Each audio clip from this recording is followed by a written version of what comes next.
We should be good to continue. So, from memory, we've talked to a lot of... I guess there are a few more people to talk to. We've talked to a lot of people. We're getting to the point where we need to actually start doing stuff. Looking at our journal. We've got so many quests, so many things to do.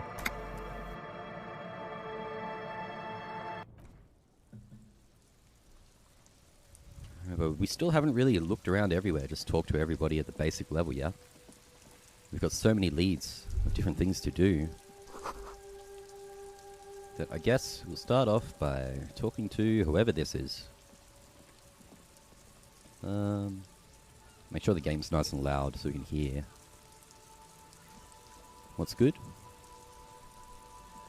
And say hi to this guy. A Samaran street vendor surrounded by a motley assemblage of goods. When he realizes you're looking at him, his face breaks into a wide, welcoming grin. See a Samaran street vendor. Sileng? The name Sileng is Sileng. embroidered over his breast pocket. It's our perception sight kicking in. The fact that we could just read his name on his shirt. Amazing. Happy shopping, officer! Everything's cool here. He gives you a thumbs up. What's so cool? Everything's cool.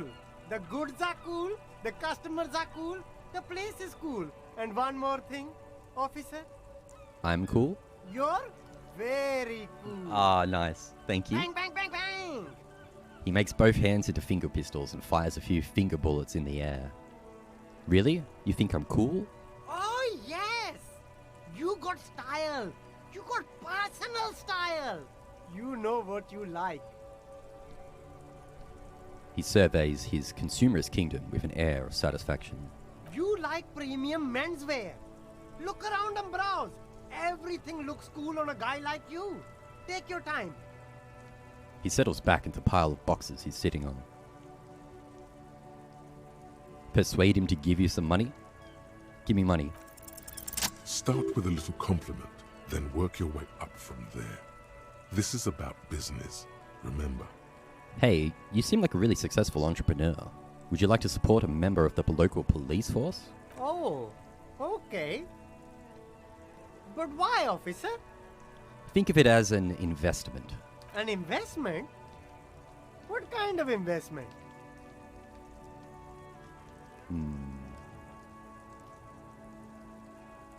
I'm a policeman. It's an investment in good relations with the RCM. I hear you, officer.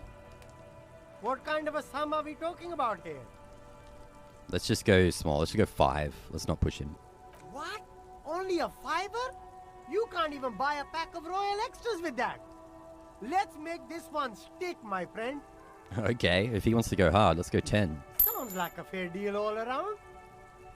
A fair deal? I mean, sure, that's a fair deal. He's just giving me money. We'll take it. Corruption. Kim's not happy? It's just like bus or seagull. A kid watching out of a window describing things going by. He doesn't like it too much, but what do you do? Kind of an observation, but he's not too worried. What kind of stuff are you selling here? Only the coolest goods in Revachol. I've got sneakers, speakers, extremely comfy pants too. Try them on right here. No shame, only freedom.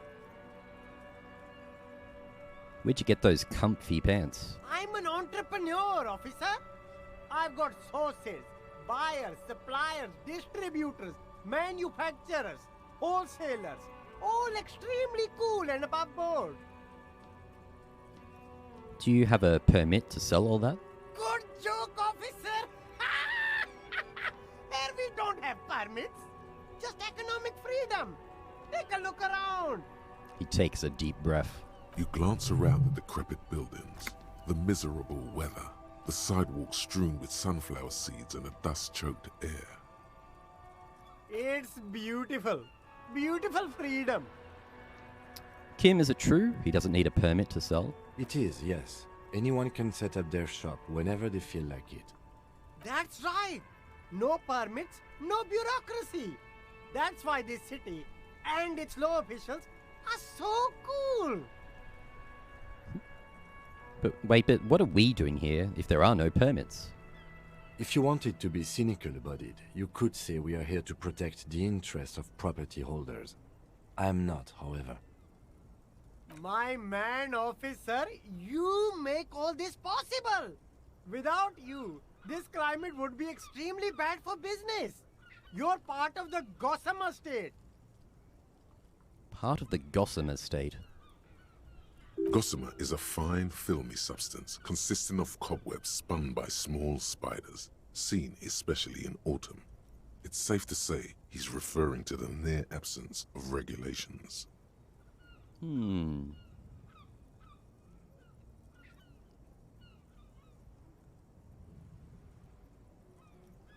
Gossamer State? You're right, this is cool. I'm part of a hip, thin, almost non-existent state apparatus. So cool guys protect businessmen while everyone else lives in the ruins? I can't think of cooler things. But you're a foreigner. I'm protecting the business interests of foreign nations. Yeah, Ravashol's the coolest. Doesn't care about where you're from, who you are. It's all about freedom. He nods admiringly. Is there a discount for cool officers like me? No need for discounts at ceilings, officer. Everything's already on sale. Anything you want, 50% off. That sounds made up. But did he first mark them up 100%, just so that he could put them on sale? It's like every retail shop these days. When you go walking through like a mall or shops these days, just every single shop says sale, sale, sale. Which is what they do. They, like, the sale price is the actual price they want. They just mark it up and say, oh, it's on special. Are those things really on sale, or did you just jack up the price first? My man, you know how the game is played. You and me, we should work together. What do you think? Shake things up? I don't really have anything else to say. Let me ask you something else. Anything for you. Where are you from? Me? It's a boring story, officer. Who cares about the past? I'm all business now. All Revachol. This man probably comes from Seaguy, sometimes known as the Apricot Suzerainty, an archipelago in the Samaran Isola. You're from the Apricot Suzerainty. Oh god. Apricot Suzerainty calls to mind Suzerainty. an era when the Seaguy archipelago was colonized by Revachol. It's a bit of a slur, in other words. Oh, really? Uh-oh. Sorry, I didn't mean to say that. I meant to say that you're from... Pronounce it very painstakingly. Seaguy. Very cool. I admire your awareness of our intertwined histories. It's super nice of you to apologize for colonialism. But the Apricot Suzerainty is a shithole. That's why I left. This guy's pretty cool. Wait, but isn't it only a shithole because of Revachol? If you say so, officer. I don't worry too much about politics. I'm an entrepreneur, you know. Whatever's good for business is good for me. Cool. It's clear you like the hard stuff, Brota. Bluta. The what? Sounds like my stomach is growling. Evening falls. The time has come to take the vow. Vow? The vows are blood and flesh. What is my lower intestine going on about? Lower intestine?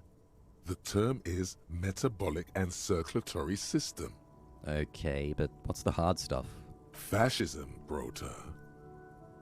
What is fascism, though? Many things, but it's mostly about trusting your gut. Mostly. Who does your gut tell you is the source of Revachol's problems? I don't even know what half of this means. Financiers? Yes, them, but also women. Women? Women, men of war. Men of You war? don't like them. They're insane. Their idiocy needs to be scrubbed off this world with rubbing alcohol. Woo men need to go back to the fucking kitchen. Jesus. That's what fascism boils down to. The rest is also important. But the main thing is that woo men need to know their place. What the hell? Is this my endurance talking to me? Am I having some kind of stomach seizure? Stomach truth. You're having a stomach truth. Stomach truth. Why am I getting this? Because you've said the hard things that others won't say. The good things, you've said them many times. Fascism sounds so bad, though. What if we called it something else, like traditionalism? Okay, yes, let's call it that. Good thinking. Okay. That sounds much better. Traditionalism. You like the sound of that. Okay, stomach. I've made up my mind about fascism. You're going to keep your vooz, right? Keep your vooz, brota. Opt out? This all sounds horrible. He's saying a bunch of crap about horrible things. I'm going to opt out. Absolutely not. I'm not going to be played by an upset stomach. There's a slow, painful growl somewhere in your intestines, knocking on your alcohol-engorged liver. It is one of betrayal and disappointment. Okay. I don't like the vibe of any of that. There's a pile of cheap sunglasses in a small box, a variety of shapes and colors. You like sunglasses, officer?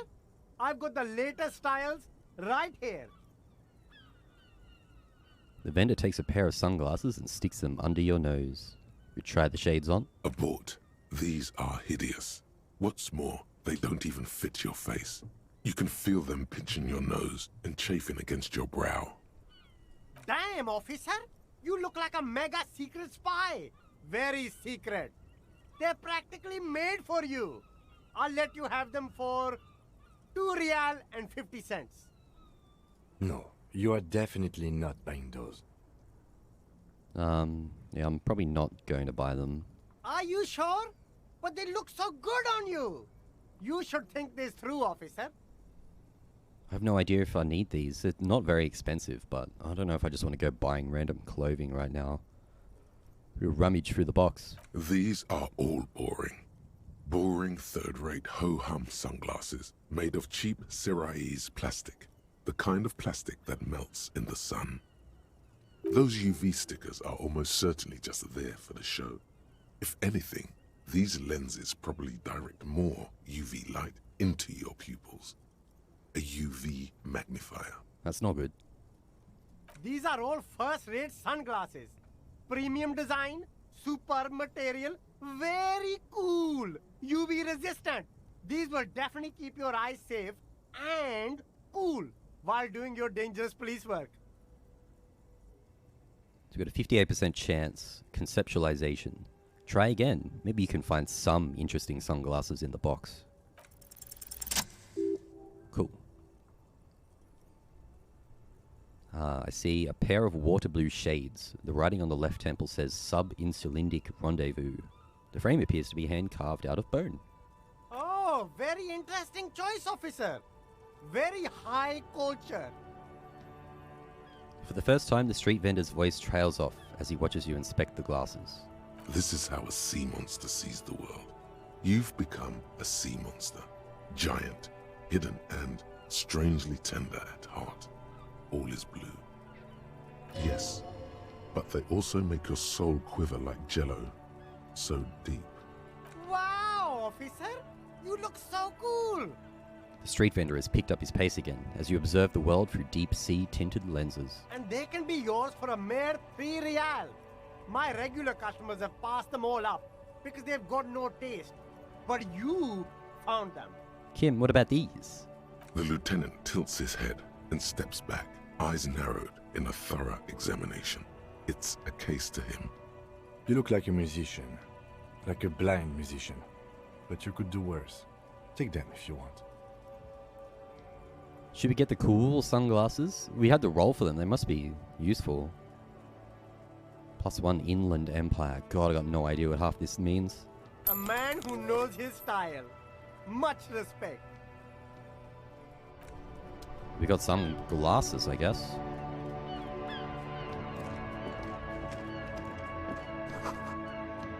A helpline to the company that controls the drawbridge. Kim's got something to say. What's I up? should think about calling it a day, maybe. Nights are still miserably cold this time of year. I haven't paid the cafeteria manager for damages yet, You should take care of that then. but I don't have the money. Nowhere near. Let's talk to him anyway. An officer of the RCM shouldn't be sleeping in the streets. We'll figure something out. Definitely do not have enough money to pay that back.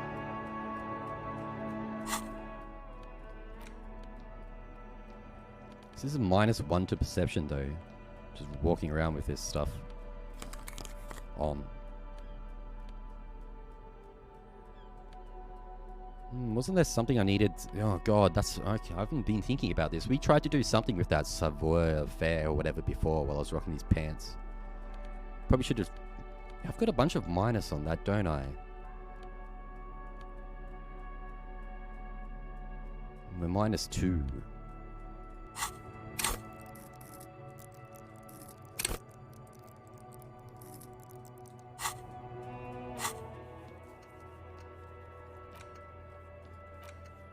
It is late. Kim's pretty keen to go and pack it in for the night. You keep coming back. That's good, officer. Keep browsing those clothes. Keep saving that economy. Save the economy? What are you talking about? Haven't you heard, officer? We've got to be economically conscious. Recycle your cash. Keep it in circulation. Don't buy new things. Buy eco. This doesn't make any sense. Why exactly does the economy need saving? Look around, officer. You see all these premium goods just sitting there, not getting bought. We've got to keep the flow of goods moving. Is this really the economy we want to leave to our children?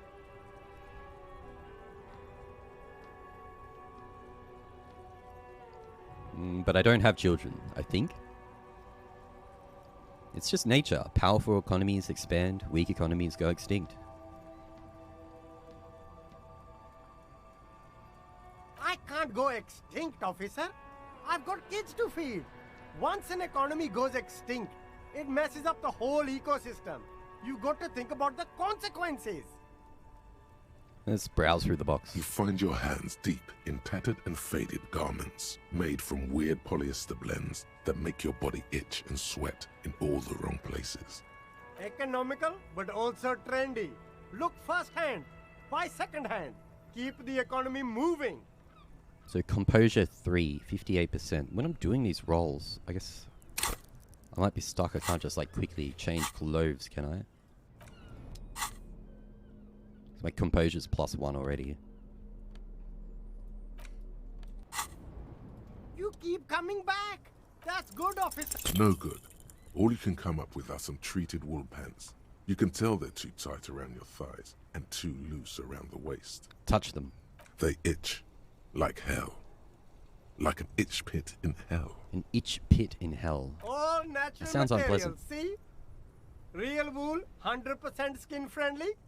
And they're yours for only 2 real. I don't think we'll buy the itchy pants. +2 half light.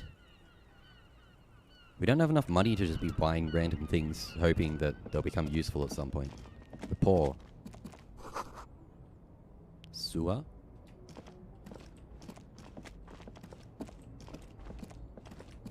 Alright, let's go back to the hotel.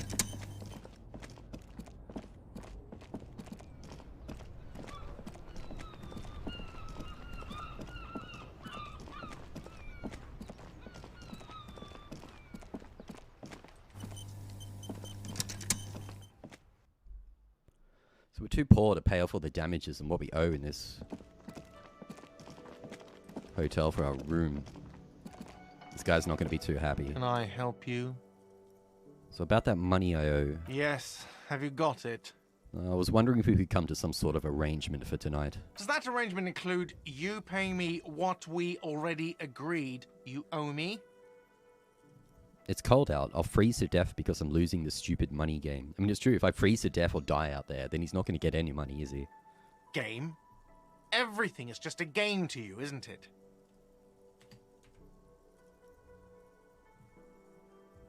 Hold on. I still have my key, you know. Good luck trying to use it. He taps his foot against the metal box installed in the back of the counter. All the locks have an electronic component. They have to be unlocked down here with a master key before your guest key will open the lock. This conversation isn't going anywhere, is it? Not until you bring me the money. Okay. I might have something in my motor carriage we can use when you're done here. I really didn't want to resort to this. The man is thinking. Oh, Lieutenant, we're done here. I've got nowhere near enough to pay this guy off. It was like over 100 or something, wasn't it? We've got like 22 bucks. It's going nowhere. Kim has offered to help. Oh no, we gotta take Kim's pity.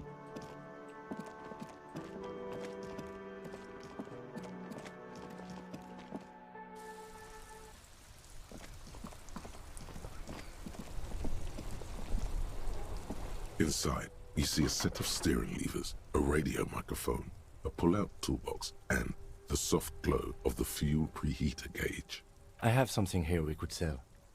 Look in the back, in the suspect transport enclosure. Transport enclosure. Regular people just call it the cage. The cage at the back of the motor carriage looks rather uncomfortable. 4 shiny hubcaps are stacked against the seat.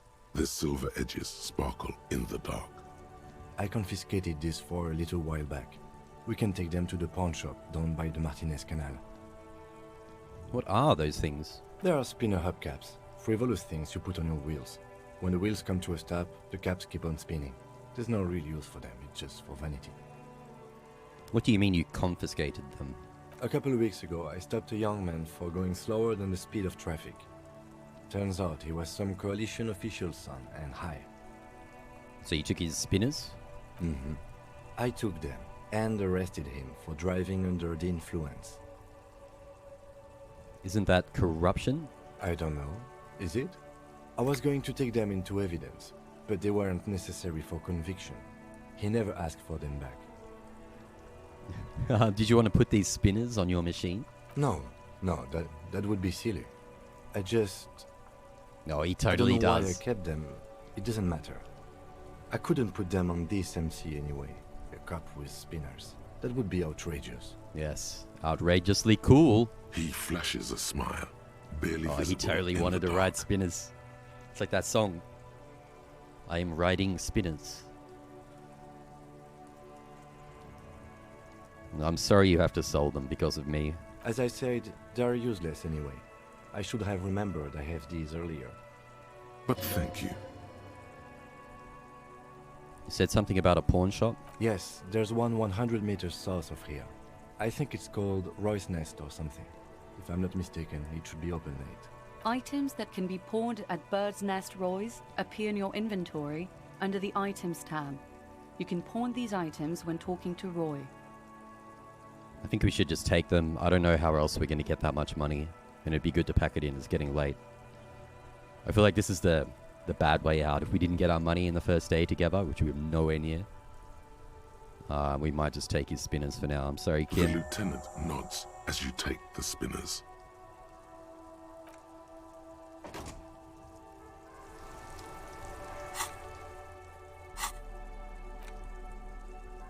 Radiant spinners. 200. What do you say, south? I don't know if we've been to a pawn shop yet, have we?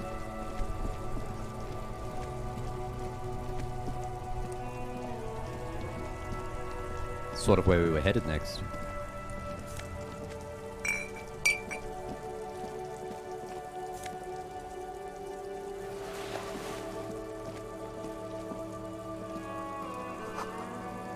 Water lock out of order until Wednesday, 7:15 a.m.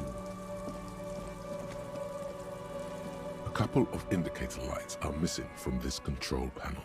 Loose wires dangle from the now vacant holes. In the middle is a lever. Beneath it, a small metal plaque. This panel usually closes the water lock, turning it into a bridge that lets you cross the canal. But there's a crashed salmon and butter sign in the way. Pulling the lever probably won't do anything. Pull it, pull it.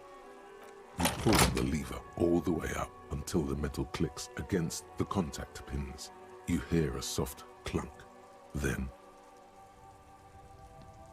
nothing happens. We'll push it harder. Nothing happens. A cold gust of wind blowing in from the sea interrupts the silence of the situation. The lieutenant hums to himself while staring at your activities. A spring brings the lever back to its original position. You still need to close the water lock to get across the canal. Some other way.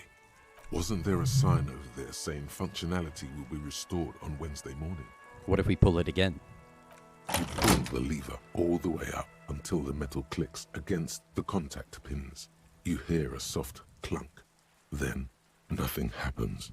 I don't The think spring anything's brings going the to lever happen. back to its original position. You still need to close the water lock to get across the canal. Some other way. Wasn't there a sign over there saying functionality? Yep, there was. We'll stop messing with this. Hopefully this is our pawn shop. Roy's pawn shop. Fast cash for faster times. Cool.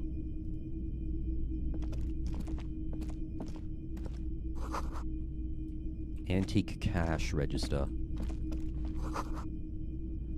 In the dark, a film projector is wearing away. A bust of a woman. The plaque simply says D.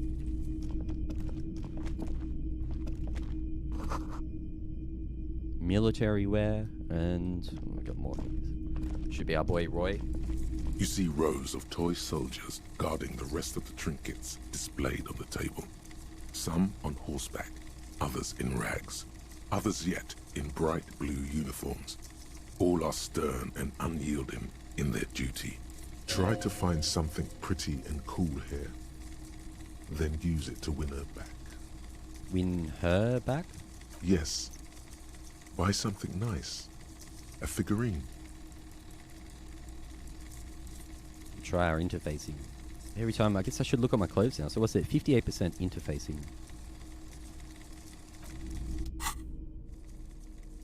We've got +1 currently. You see rows of toy soldiers guarding the rest of... Why? What's this? A headless man riding a horse? A headless man wearing futuristic tracksuit trousers that say found. What is this? Oh, that's the Headless Phone Rider. Who? The Headless Phone Rider. It's an urban legend about a man who rides the streets of Revachol sporting a fawn tracksuit. As you see, he's missing his head. 50 cents. Bargain price. I'll throw in the tiny cap too. I think he's looking for it, or something. That part of the story has many interpretations. He lost his cap when he lost his head. Perhaps he's looking for the head. Yeah, we'll buy it. Did I mention that this figurine is supposed to be lucky? Always carry it with you. Cool. Inspect the knights on horseback. Big men on big horses, clad in lamella armor and carrying flintlocks. The kind that would mow down a line of enemy soldiers in the blink of an eye.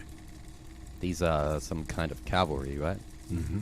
I used to be very serious about my Franco-Nigerian knights. He looks at the dusty figures in the dim light. A long, long time ago. Inspect the blue uniforms. They're not all blue.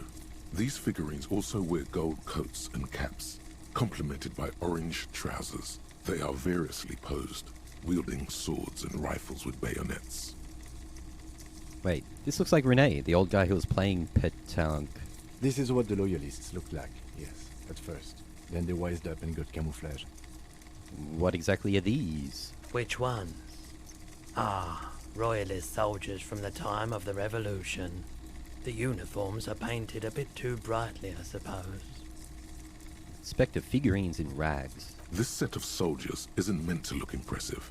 A few have rifles, but most of them carry pistols.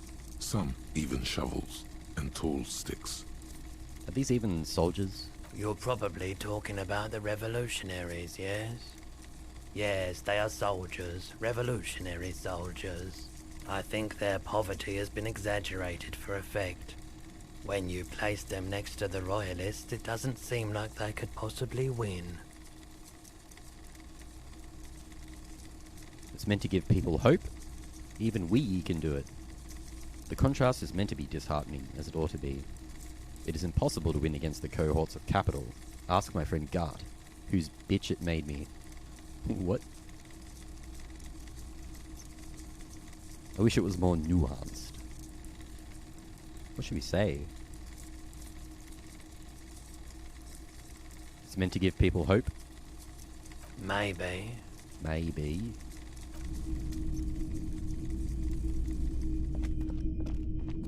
A typical Martinez streetlight sits among assorted floor and table lamps. The light pole has been carefully cut, and the wiring has been redone and attached to a standard indoor plug. The light buzzes faintly, but persistently. This would make quite a statement in your living room. Is that a street light? Yes, officer. As you see, it's in perfect working order. Where did you get this? It was brought to me to be altered. We are not here to investigate the theft of city property. You have to admit it's rather clever what he's done with it. How much for the street light? 700 real. A bargain, I dare say. 700 sounds about right. I imagine it wasn't easy sawing off that street lamp. Even taking into account the risk of obtaining the light, that seems a bit steep. There's also the matter of rewiring. But the most important transformation is the light's placement among ordinary indoor fixtures, which has adjusted its morphological field. The light became suitable for use inside the home just a few days ago. No, we can actually buy it for 700. Yeah, I think we're a little short on cash for that one. It's funny, we had to get our friend Kim's spinners that he's giving us so we can sell to have a hotel room. Then we come in here and just start buying random knickknacks and junk. The boomboxes on the shelf look well-loved and well-traveled. Chipped, dented, they stare at you with the unblinking eyes of their tape reels. Boom boxes. Stand on the tips of your toes to see more. One especially catches your eye. Deep gold and amber plastic with a big old handle on top. A classic boombox that says Stereo 8 approved. This is you. Golden orange. A sunset suite. Just make sure it works before you buy it. Shopkeep, this Stereo 8 approved machine here. Is the Harman Welsh W2. Made in Vespa. Designed in Seoul. Plays all reel-to-reel formats. 2mm, 8mm, 12mm. It's even got a little radio in there. It'll set you back 12 real. Are you sure this is all in working order? Absolutely. I've tested each one myself with recordings of speech, found sounds and music from a variety of genres. Even though I don't really like music. Who doesn't like music? That's odd. Why doesn't he like music? Don't like music? What do you like then? The stuff I record myself. Silverware shaking in drawers as motor cars race by. Nocturnal animals climbing on the roof. Airship rotors. That kind of thing. Sounds like a banger. Maybe you should ditch music as well. Get into these more experimental sounds he's describing. Could this device come handy in my police work? If police work means playing tapes, sure. You can use it for that. Or any other time you'd need to play a tape. Well, okay, we gotta remember there's a boombox here. If we do need to play a tape, that might come handy into effect at some point. Oh, we've got a cool little figure. With the filament. We don't have any sort of tape or anything, do we? Let's talk to Roy, our boy. It's not often that I see officers from the RCM in my pawn shop. The man at the counter turns to you slowly. What can I do for you? His courtesy is not insincere, but he prefers being alone with his projector, just watching the movement of light across the walls of the shop.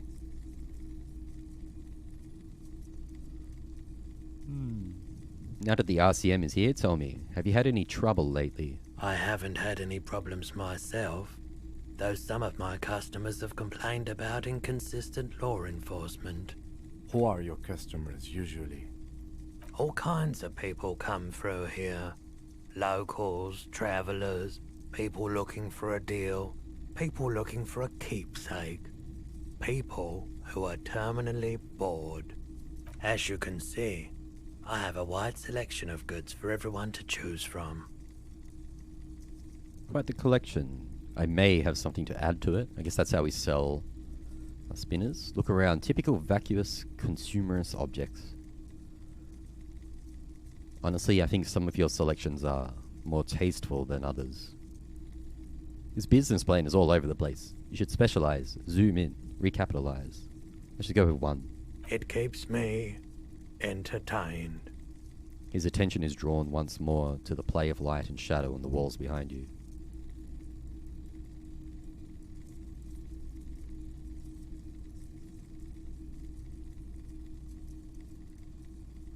Electrochemistry, low, 17.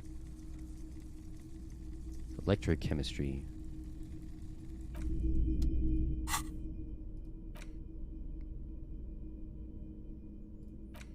So what was that?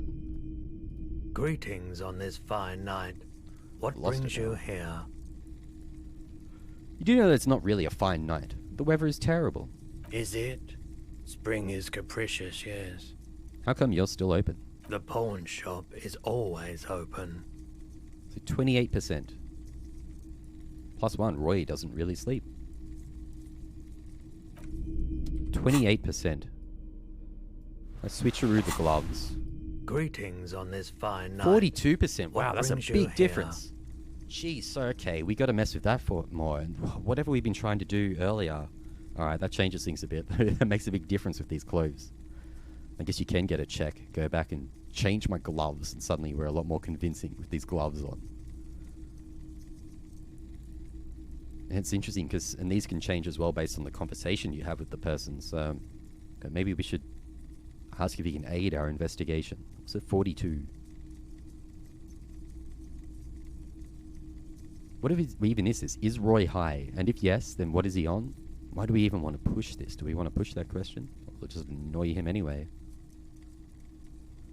I doubt it, but I can try and answer any questions you may have.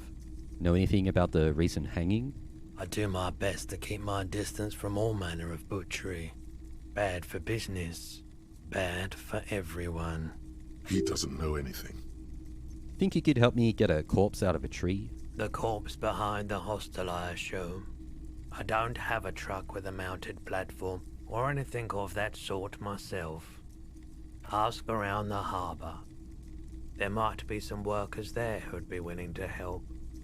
Actually, that's all I've got. The pawnbroker's gaze is already fixed on the dancing colors. Should we try this, or will it just annoy him? I don't even understand why we'd want to push this, what good would happen, but let's press it. Okay. Oh, He definitely is high. bummer. Whatever it is, you've probably done it, and many other things besides. But you can't cut through the jumble of sensations to get to the answer. Looking at his wares, talking to him, that might give you more clues. By the way, do you happen to have any guns, like the ones carried by officers of the Citizens Militia? Someone else came here earlier today asking the same question. I promptly sold her the gun you pawned a couple days back. Ooh, that's a lead on my gun. Okay, so because that's right, we learned that we pawned our gun. From our memories of us flashing cash, flashing our gun, we went on some wild bender. So a lady bought our gun? This is a pawn shop, and it did feel as if you've met before. Shit. Oh God. The lieutenant shifts from one foot to another, alert. Wait, I sold you my gun? You were adamant about getting rid of it, officer. Said you were undeserving of a service weapon of the Revachol Citizens Militia. And I don't like keeping guns around the shop for long.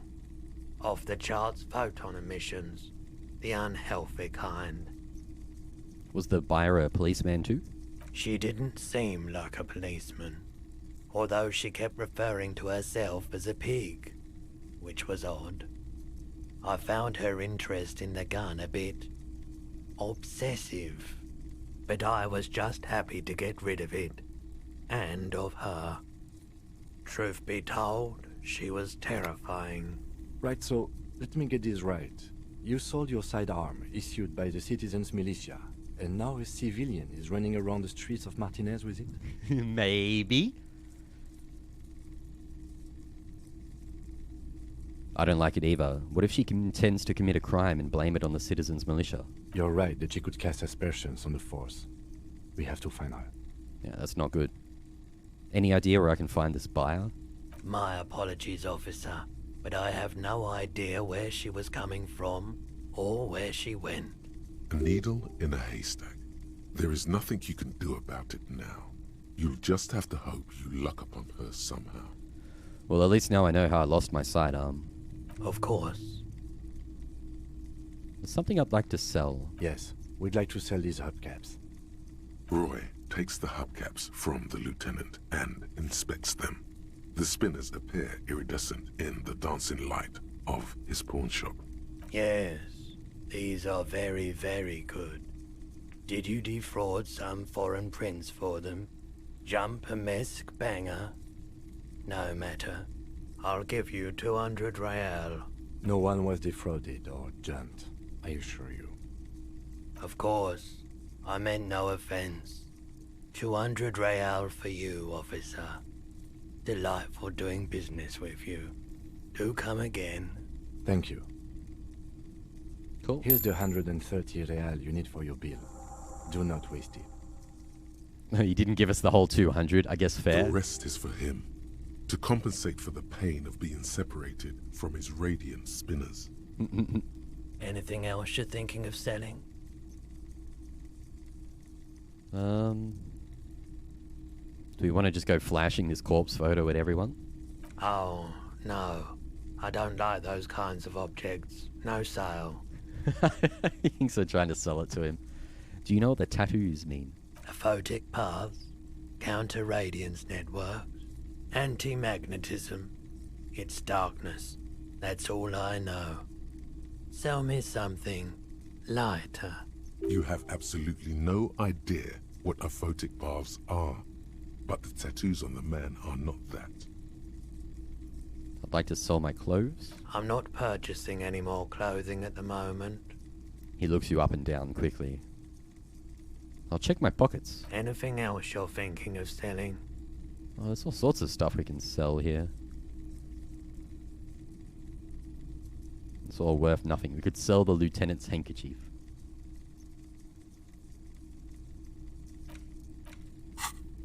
No, let's not sell any of that. We've got our money for what we need at the moment anyway. Another time, perhaps. Sure Let's just thing. go back to gun questions. Sure, man. Sure, man. Cool. Roy's alright. He's a bit out of it. Bit of a loose cat. Ooh, we're gonna go back to the hotel, I guess. I'm starting to feel like we've explored a fair chunk of whatever the current map area is. I'm gonna have a quick look up here, see how many people are still around. This guy's gone. As it gets later, they're gonna start disappearing. See, most of all these people are gone, but I think that big seaman dude's still up there.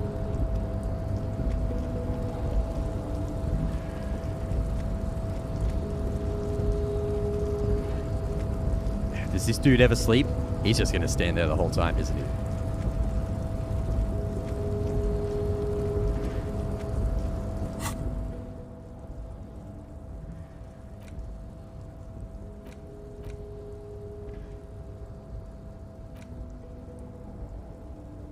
I still don't know why I would want to learn this. It gives me -2 of a stat. I think it adds conversation topics, doesn't it? Like we'd be able to talk to people about communism. So I feel like if we went through that, I think there must be someone that we get different dialogue options with or something. Who knows?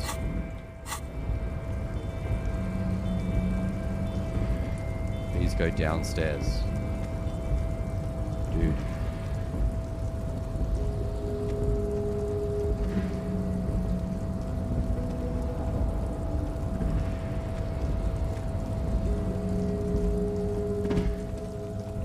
Ooh.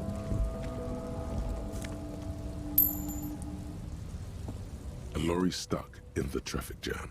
The windows are clear. They've been recently washed. You can see a lorryman's cabin with personal belongings, stickers, insignia. Likely, yes. This guy's proud of who he is. Draped. Let's go back to Betty Byers.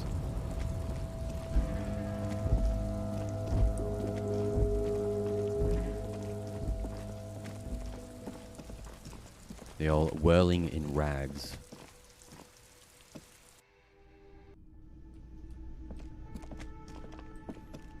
Dude, how long this guy's just KO forever?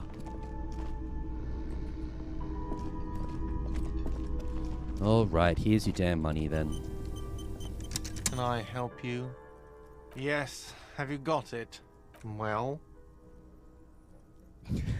These are all different ways of just paying for it. Here's 130 real. Slam the bills down on the counter. I hope you choke on it. Here it is. Sorry for the trouble. Does it give him the damn money? Great. Thank you, officer. That's all I wanted. Payment for services rendered. If you continue to stay here, I just ask that you please pay your nightly bill in advance starting tomorrow. The electronic lock to your room has been disabled till 9 p.m. tomorrow. Please pay for each night in advance starting tomorrow. 20 real per night. 20's a little more manageable. I'll take a room here too. Of course. Always happy to have officers from the RCM as guests. Anything else I can do for you? I don't really want to push the romance line with him and Sylvie. I feel like bad stuff will happen, won't it? Neither of them seem particularly keen on me pushing it. I feel like this might just piss him off. It's funny, because there's whole quest lines of things that seem pretty sus. I feel like if there's a quest for it, you'd think that there'd be something good at the end of it, but some of these could still just be bad. Maybe I don't want to do every quest. I have no idea what I'm doing. I'm just doing whatever. I guess that's the whole vibe of the game, is that you just go with your judgment. Kind of hope for the best. I want to talk to this lady again. I wonder if she's who's got my gun.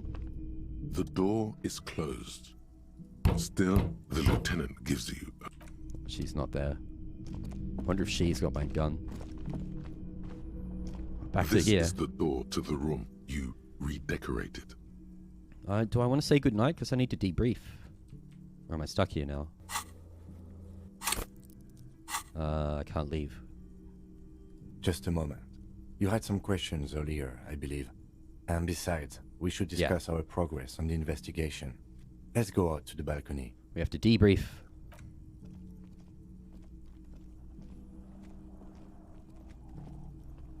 The air outside is brisk. The lieutenant is silent for a moment.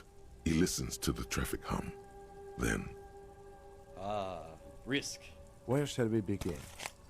We should talk about the investigation, first and foremost.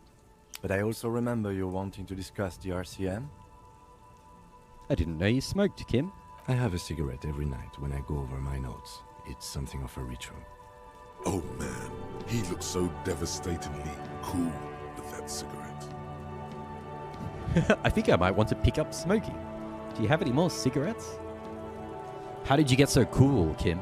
You mean this? This isn't cool. It's an unnecessary trial of will and unhealthy. Oh, that's what a cool person would say. Let's ask him for a ciggy. I apologize, but I only brought one with me. I have exactly one cigarette every night while going over my notes. Right then, the debrief. Yes, it's been a long and eventful day. I feel like we should probably turn the music down a little bit. I feel like the music cranks up a little bit sometimes. How do you think today went? Well, we inspected the victim's body, so that's good. It was not easily approachable in that state, but we did it. We puked a lot. I would say our initial inspection was very thorough, and we have solid leads to follow up on. Cool. Then you shot him in the chest, which wasn't ideal. Was not, and no. we still have to get him down from the tree. Okay. That was a hit and miss, but yep. By not ideal, he means he can't believe he let you try that trick and would be angry if he didn't feel the outcome was partly his responsibility. Yeah, he enabled my lunacy. And he tried it first. He was all on board with it. I was surprised when he was actually on board with it. Usually he's telling me to stop it with the kooky ideas, but I just wanted to make sure he was really dead. Right. As for the interviews, Surely he knows we I'm weren't joking. able to find the union leader, Everard Clare, much less interview him. So that's on the to-do list for tomorrow. We didn't talk to the Wild Pines rep. We really must do that tomorrow. Wild Pines rep? Above all, though, today was exhausting. What's with all the running? You run a lot. Is that a standard Precinct 41 practice? It's part of the Jam Rock Shuffle. I don't like to waste time, you know. My mind moves fast. And the rest has to try to keep up. Yeah, that's just how we roll in Precinct 41. It's impressive, especially for a man your age. And in those hills. I wonder if this is custom dialogue because I am constantly running and holding shift. Nice shoes, by the way. I like the green. Goes with the orange. At your shake skin. Man, this must be all unique dialogue based on... Well, obviously based on what we've done and haven't done, it must be, but... It's even checking out our shoes. So what are our powers exactly? The RCM? They're quite limited, actually. The power officers of the Revachol Citizens Militia exercise most frequently is imposing fines of up to 1,000 real for offenses, in accordance with an interdepartmental schedule. Up to 1,000. Why not more? The RCM's primary role is to ensure safety. We are not really supposed to play any part in the economic structure of Revachol. Wouldn't that be an easy power to abuse? Yes, although indirectly, as citizens can always request records from their local station. Officers of the RCM have been known to take bribes of less than the prescribed fine amount. It undermines trust in the RCM. We can arrest people, of course, but rather than bringing someone in directly, it's preferable to serve a station call slip. It prevents confusion and overcrowding. Station call slip. Wait, how can you be sure the arrestee will show up? You can't. Those who don't show up become fugitives, though, and have fewer legal rights when they are eventually caught. It's about power projection. Thus far, they seem to mostly show up. I see. And if someone resists? We are permitted to use whatever force we deem necessary, even lethal. So if I kill someone while on duty... You have to supply compelling evidence for why it was necessary to use lethal force. In these cases, your partner is usually your witness. Not a good position to be in, by the way. Internal Affairs handles these cases thoroughly, by cross-examining you for inconsistencies. It is hard to cover for anyone, which is for the best. Have you ever killed anyone, Kim? Yes. The last time was 4 years ago. Have I killed anyone? That's an improbability. Perhaps even impossibility. I don't know if I really want to know. Precinct 41 is known for a higher than average rate of police violence. What happens to the people we convict? We don't convict. We arrest and send them to coalition government courts in Couron and La Delta. The prosecution works off our testimonies and records, which is why it's paramount to keep them. And who makes all these rules? The coalition government, and the moral intern more broadly. The RCM was formed by the coalition government to restore order in the international zone after the revolution. So we did. Now we attempt to maintain that order. No more, no less. Or perhaps it is better to say we were allowed to form.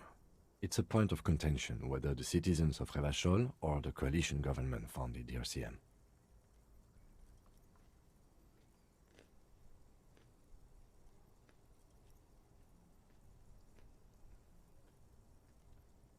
The RCM was formed by the coalition government to restore order in the international zone.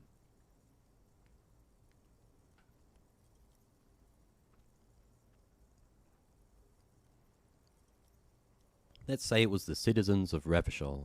Be sentimental if you like. Either way, the moral intern leases us the right to keep the peace in this city, and they will take it away if we misuse it. Or if they think you do. The Moralinton. What is it? The Moralist International are the world's largest political organization. You know who they are. They have been running this place after the revolution failed. If I didn't know, how would you describe them? They're a union of center-left and center-right parties across the Real Belt. Our coalition government is just one of its many projects. They also run the ICP, EPIS, most intergovernmental organizations in the world. What do they believe in? What do they believe in? They are Dolorians. They believe they continue the humanist project set forth by Her Innocence Dolores Day 4 centuries ago. Others say they are just technocrats. Those others say they continue the humanist project set forth by Dolores Day. Who was Dolores Day? A historic figure? The author of the modern age? You will have to look elsewhere for opinions. The subject of humanism is too abstract for me. What is their symbol? Interesting question. It's a blue forget-me-not. Their motto is love, compassion, self-discipline. I think you can gauge what they want you to think of them from that. Love, compassion, self-discipline. Something kind and usual. Something almost self-explanatory. Something ominous. What do you think of them? The moral intern are a fact. I try not to have opinions on facts until they change. And it doesn't look like that's about to happen. Well, I have an opinion. Do you? Do I? I do. What's my opinion? Things are bad out there. We need them here, giving us the right to police Revachol. They've done an awful job here. Have you seen the place? This isn't humanism. We are stooges of the world's biggest bourgeois organization, protecting bourgeois rights. Jesus. I'm not even going to read that one. On second thought, I don't have an opinion. I'll say things are bad out there. In fact, we would need them even if you didn't think that way. We are in what is called the twilight of international law. The laws we claim to enforce come from the MI. Without them, we are simply vigilantes. Maybe we should make our own law. Spoken like a revolutionary, not a cop. But hypothetical aside, in Martinez we already are vigilantes. At least the Union thinks so. I expect our job here to prove quite challenging. Say nothing, just look into the night. The dying lights of the city shimmer below. Slowly, like luminous clouds, they pass on his lenses. The lieutenant looks at his slim cigarette, contemplating the next drag. This soldier is the highlight of the day for me, he thinks. This little stick right here. An aerostatic passes overhead, the whiskers of its floodlights on the ground below. Kitsuragi's glasses light up as he looks to the sky. 2 glowing circles. They really don't like us here. And the mouth on that kid, Kuno. It's different inland, in Jamrock and the GRIH. Why are they like this? It's our fault for leaving this place to the dogs, to the Union, to the company, not daring to come here more often. This place has fallen between the cracks, the jurisdictions of our 2 precincts. And in Jamrock and the GRIH? We run this city. West of the river is RCM land.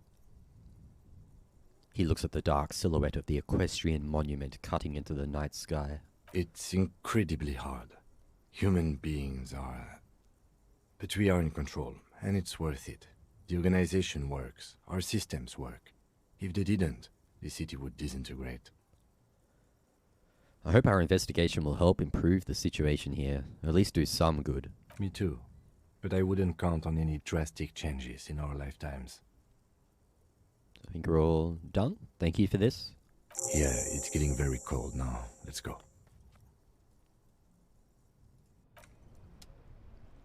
Alright, cool. Good debrief. He mentioned a couple of people we still haven't talked to. I forget who, because I don't think we got quests for them. There's somebody mentioned I don't even know who he's talking about. I guess we haven't really been to them yet.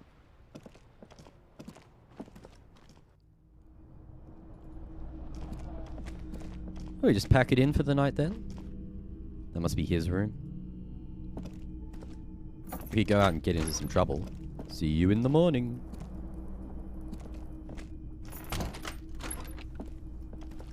So we can sleep, or we could go out and get up to some mischief. I feel like we should have a little bit of a look around at night. There might be like different things out there. Definitely save it. Gonna save.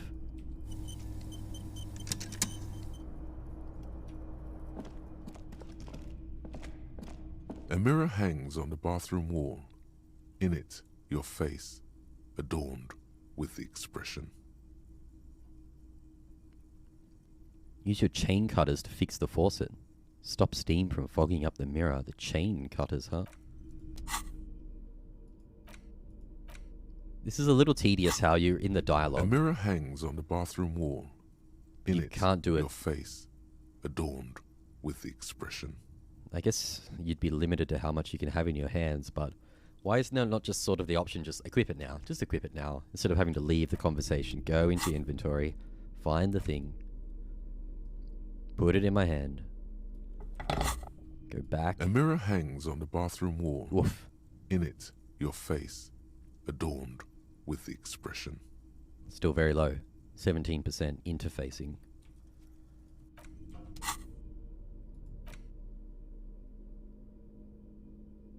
Yellow gardening gloves.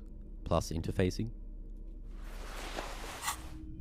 A mirror hangs on the bathroom wall. 28%. In Still it, pretty miserable. Your face, Will adorned this break everything? with the expression. The chain cutters slip out of your hands as you attempt to twist the faucet into place. Well, you know one thing for sure. You've probably never been a plumber. That was a pretty bum attempt.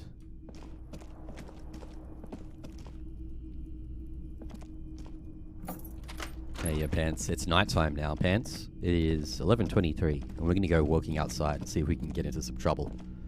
The game's hinted or told us a lot that at nighttime a lot of people will go to bed. Things will be different. We'll be able to get up to some mischief. And we are very low on the old morale, though. Oh, that tooltip literally just said low on morale?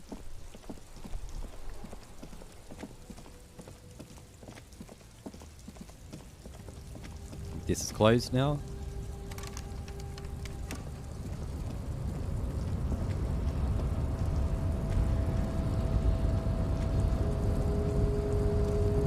Wonder if there's like consequences for not sleeping at all. That guy's still there, isn't he?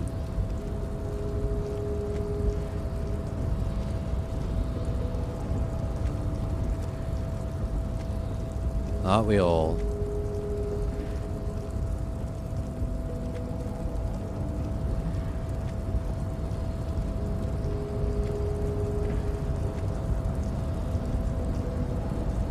Your race descent has only worsened since I last saw you. You have really let yourself go. There is nothing fun. I cannot possibly imagine what... Screw this guy. There must be something cool in that crate though, because I think we could get around that other... There must be a few ways to get into that area without actually getting through this guy. Whatever that crate is though, there's some item back there. It's probably good.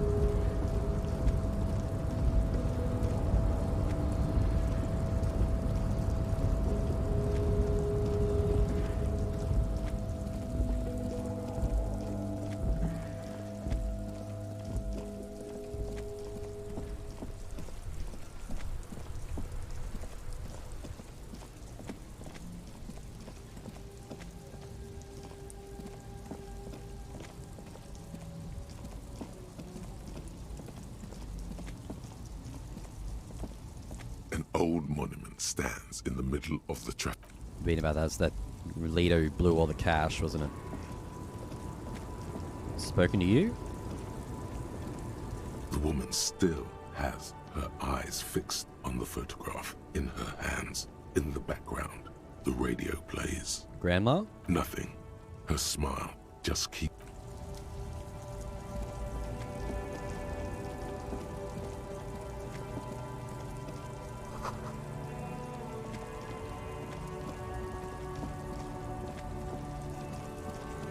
I need to zoom out more. Keep forgetting we can zoom out. Helps so much. Oh god, that helps so much. It is a little vague, sort of getting a feeling for where exactly you can walk or not walk. How to look around over here.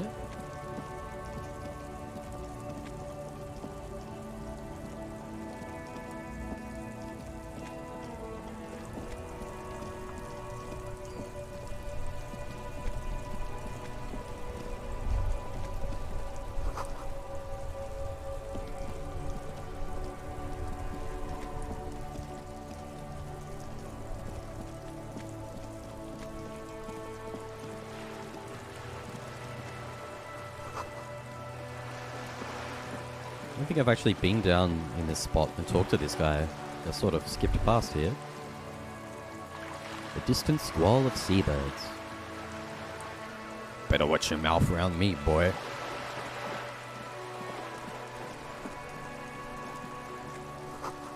A splatter of bullet holes lines the wall. I think there might have been people or something down here during the day. Right now, it's just this guy who's KO. This coin-operated viewer is facing southwest. Its coin slot is full of fossilized bubblegum, rendering the machine permanently inaccessible. Poor little viewer. The metal feels cold and wet under your palm. It looks unhygienic. Vandalism, shaking my The meat SMH. machine is unable to confirm or deny your theory. A thick layer of graffito covers the lenses. You spell out the word Onuk written on the other side, with N and C scribbled backwards. That's Kuno. I was on the about to say, lens. yeah. Under the graffito, Trying to remember a that sea kid's of name. blues and greys appear. Behind the water lies a coast studded with concrete and reeds. On it, a church on stilts, lanky weather-worn wooden planks, an X-shaped cross topping its tower. You know this to be the Star of Periconesus, or the Cairo, the central symbol of the Periconesian Church, a star, a great moral height to be strived towards. The church looks old and weather-worn. There are no lights in the windows. This coin-operated viewer is facing south. The instruction manual says to insert 25 centimes and pull the handle while looking inside. Then use the focus knob to zoom in if necessary. Why place a tourist attraction in the middle of such poverty? Should we just have a look? It's only 25 cents, but money doesn't come too easily. I really doubt much will come from it, but I guess we should look. Your money disappears into the coin slot. A clunk, the ring of metal. The curtains on the display open. You lean in to catch the view. It's blurry, different blues and greens. In the middle of the shimmer stands a drab grey shape, like a ghost. Turn the knob to focus your The vision. lenses shift. The ghost sharpens into an islet in the bay. In the ruins, a man-made structure is visible. A half-sunken sea fort. Its concrete almost reconquered by nature. It looks as if it was abandoned quite some time ago. Nothing but a rotten tooth remains of the anti-aircraft tower. A lonely birch tree grows out of it.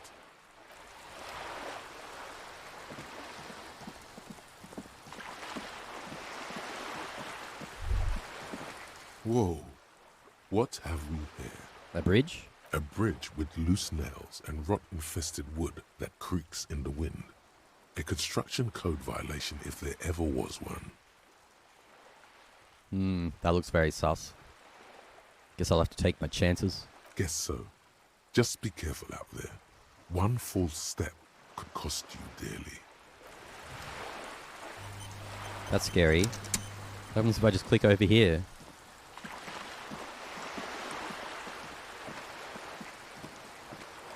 If we walk onto the ledge, will it actually break? If I run around on it? I don't know if it's actually dangerous.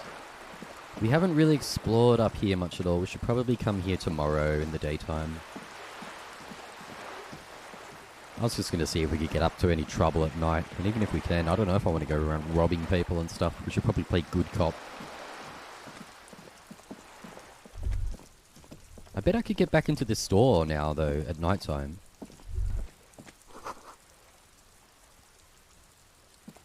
I could definitely steal all these books just sitting out the front. That front door's locked. But there's a funky extra path here that we opened up.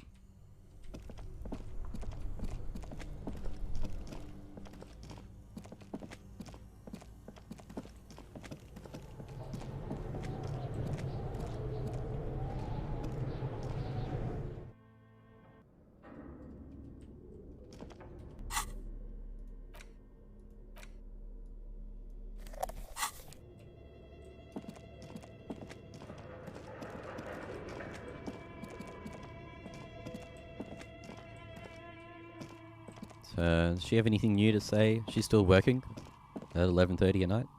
Because she said she stays up late, doesn't she? Oh, it's you again. Are you looking for a I'm listening. Good. I hope it clarified things a bit. We've got some skill points as well, don't we? I think any points for spending I want to put into trying to get over that ledge, get into the dock, or whatever it was. Get over that fence.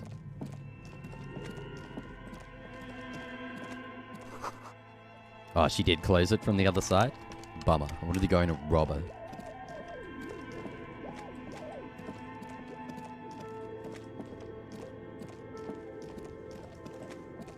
The shadows are pretty cool. With this light.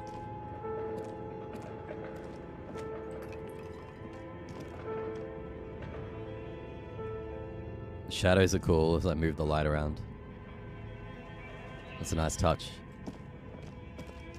Spooky.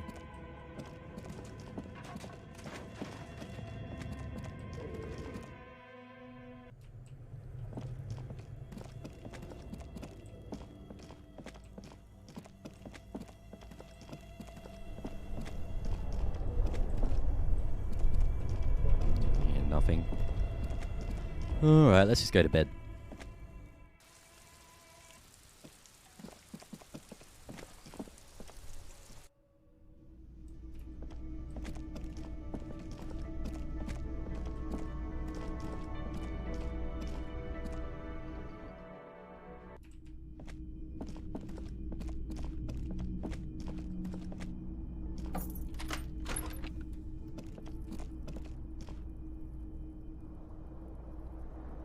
We're gonna pack it up.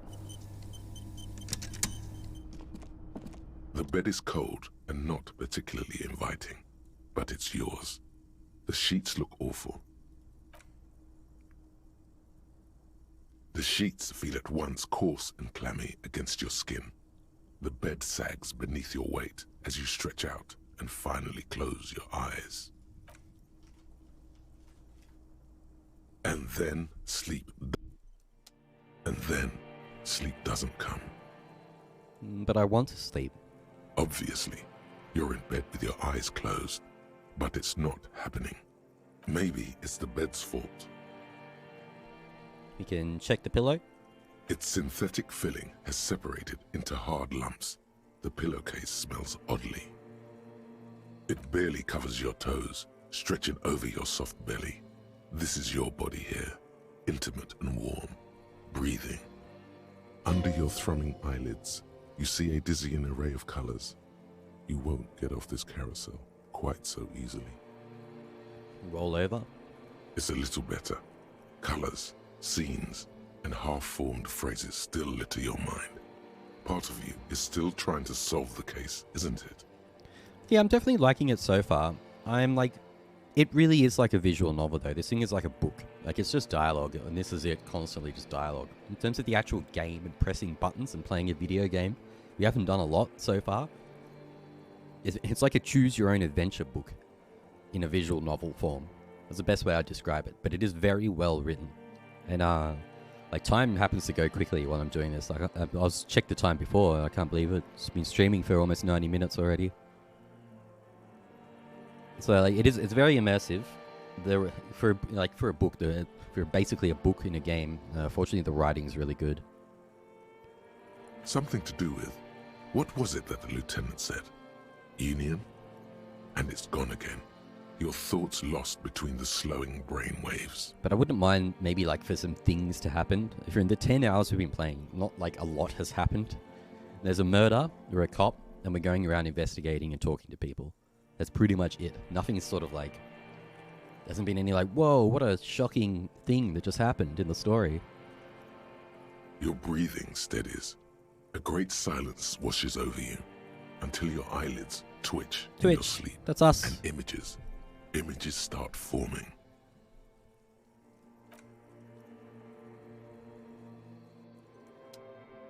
It's very interesting. It keeps you interested. Whoa. Is this our dream?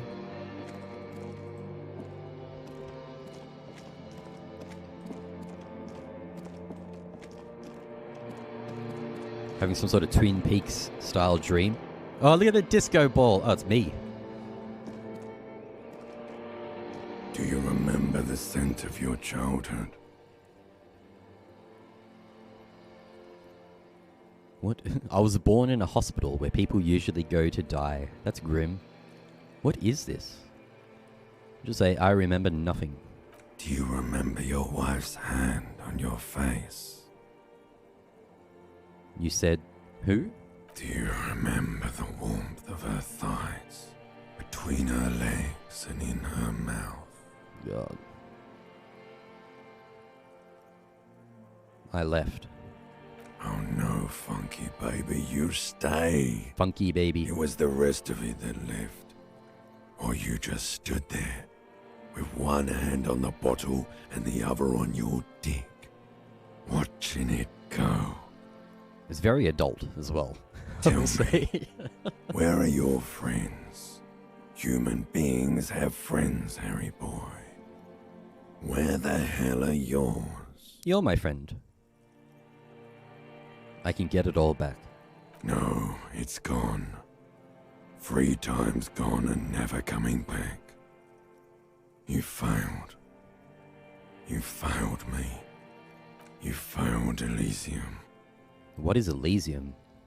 Everything. The Pale and the Islas. On the surface. The outer magnetosphere. Burning, furious truth.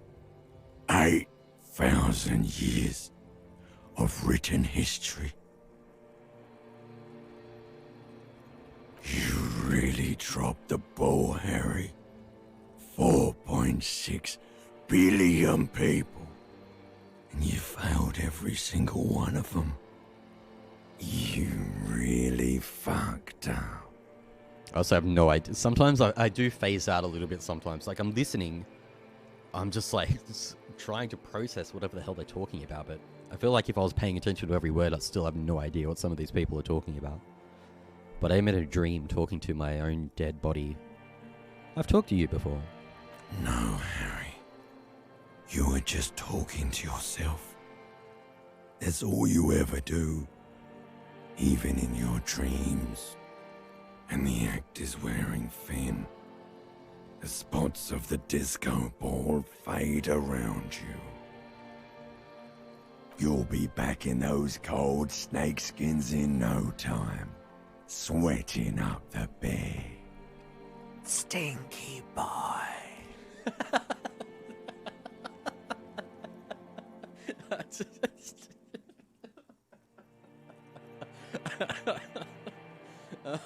Oh god, I don't know why I find it so funny. I mean, stinky boy. And we're a stinky boy. I can come back from this. You're not coming back from shit. Thrashing around in that high conductivity state of yours. Bumping into things and acting like a clown. Who are you kidding? I'm trying to solve this case. You're trying to what? I can't hear you. This is just a word dream now. Jumbled up garbage. The pictures are gone. The bed rises to meet you. A thin, sleep-like state. More glass than velvet, grinding in your head. So something is wrong. Sleep shouldn't be this bad, this dry, this unnourishing. There's something wrong with your thoughts. Some kind of new type of hangover. God, there's another type? Oh yes, party boy, and it's worse than the one before. Just think of the shit you saw. Here it comes too. So soon already. A silent alarm goes off in your head like clockwork. Barely let you sleep at all. Time to get those clothes on, Harry. Just like that? Time to go to work in the shit factory. The limbic system is funny.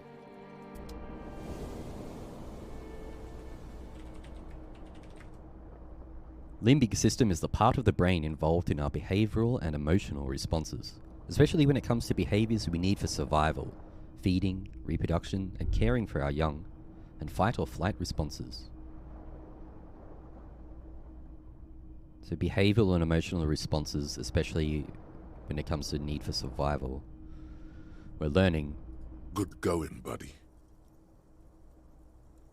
Is that how it's going to be now when I close my eyes? Yes. Wait till you see the one with the chick in it.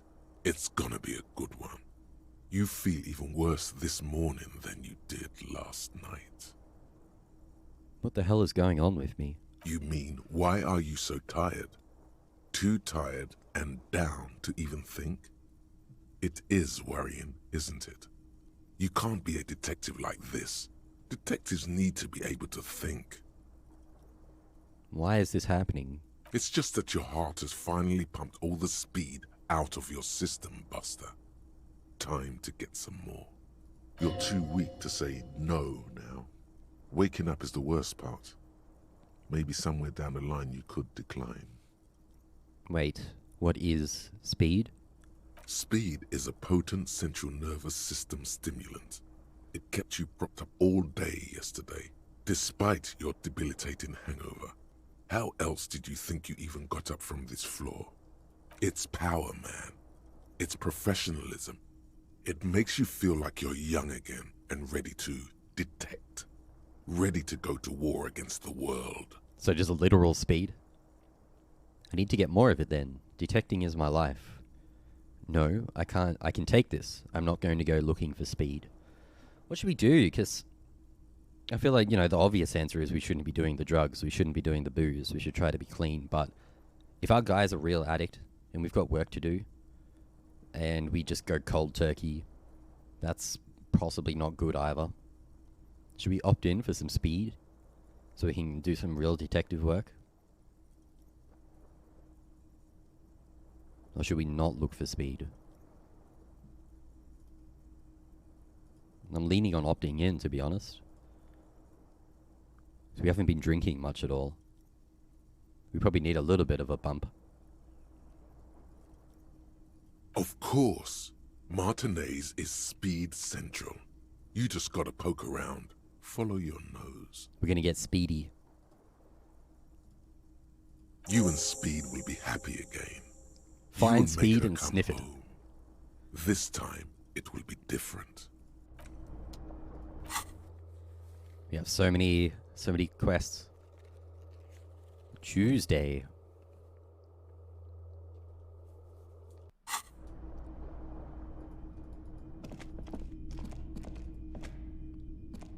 A mirror hangs on the bathroom wall. In it, your face, adorned with the expression.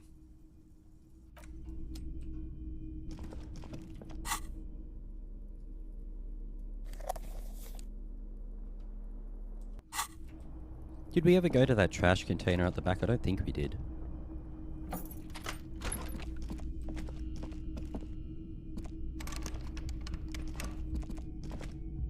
The door is closed. Still.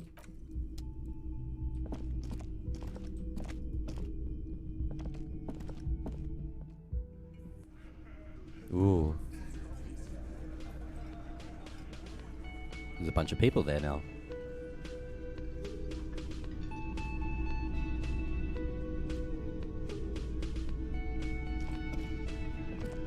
Good morning, it's Kim. Hi, Kim. Morning. Morning. Looks like we can get to work at once. The Union muscle turned up. They look rowdy. We should talk to them. We need to talk to them to get them to help us with the whole body thing, don't we? Why do we need to talk to them? Everything points to the dock workers' union. The belt used for hanging him, tracks in the mud, the circumstances in Martinez, my preliminary information, which may, of course, all be wrong. But we still need to talk to them, and it won't be easy. What do you mean, rowdy? I mean ungovernable. Martinez isn't exactly enthusiastic about the RCM being here. They prefer to be policed by the Union. These men here. Men who drink beer for breakfast? There's talk of an armed wing of the Union called the Hardy Boys, who are responsible for state policing. I think it's them.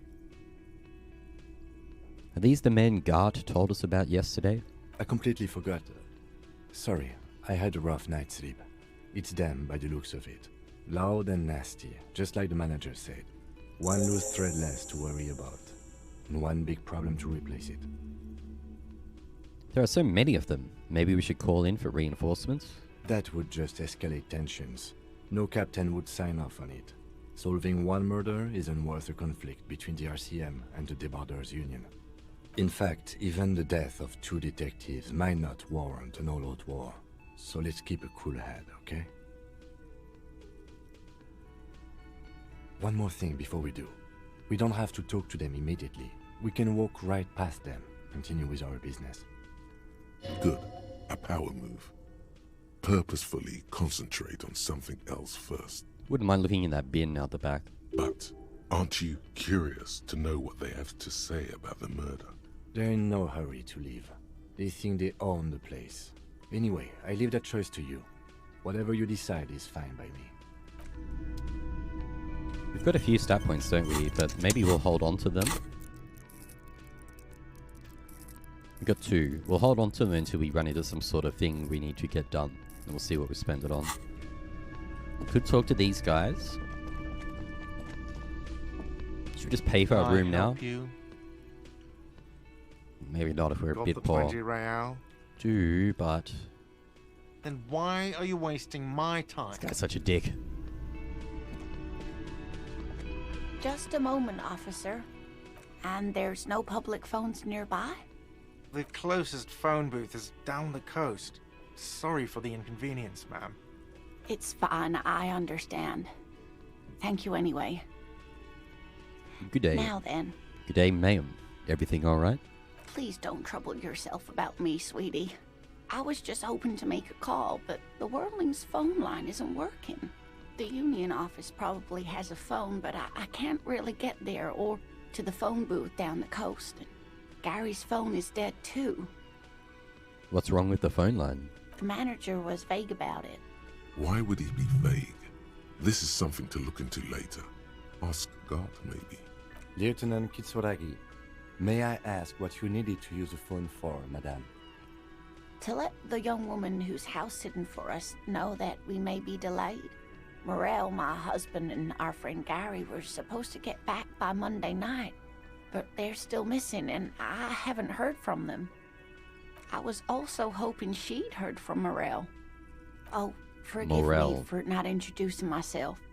My name is Lena, and my husband and I are staying with our friend Gary just down the street, but I come here for tea when they're away. A little missing persons puzzle might just be the thing to take your mind off the hangover.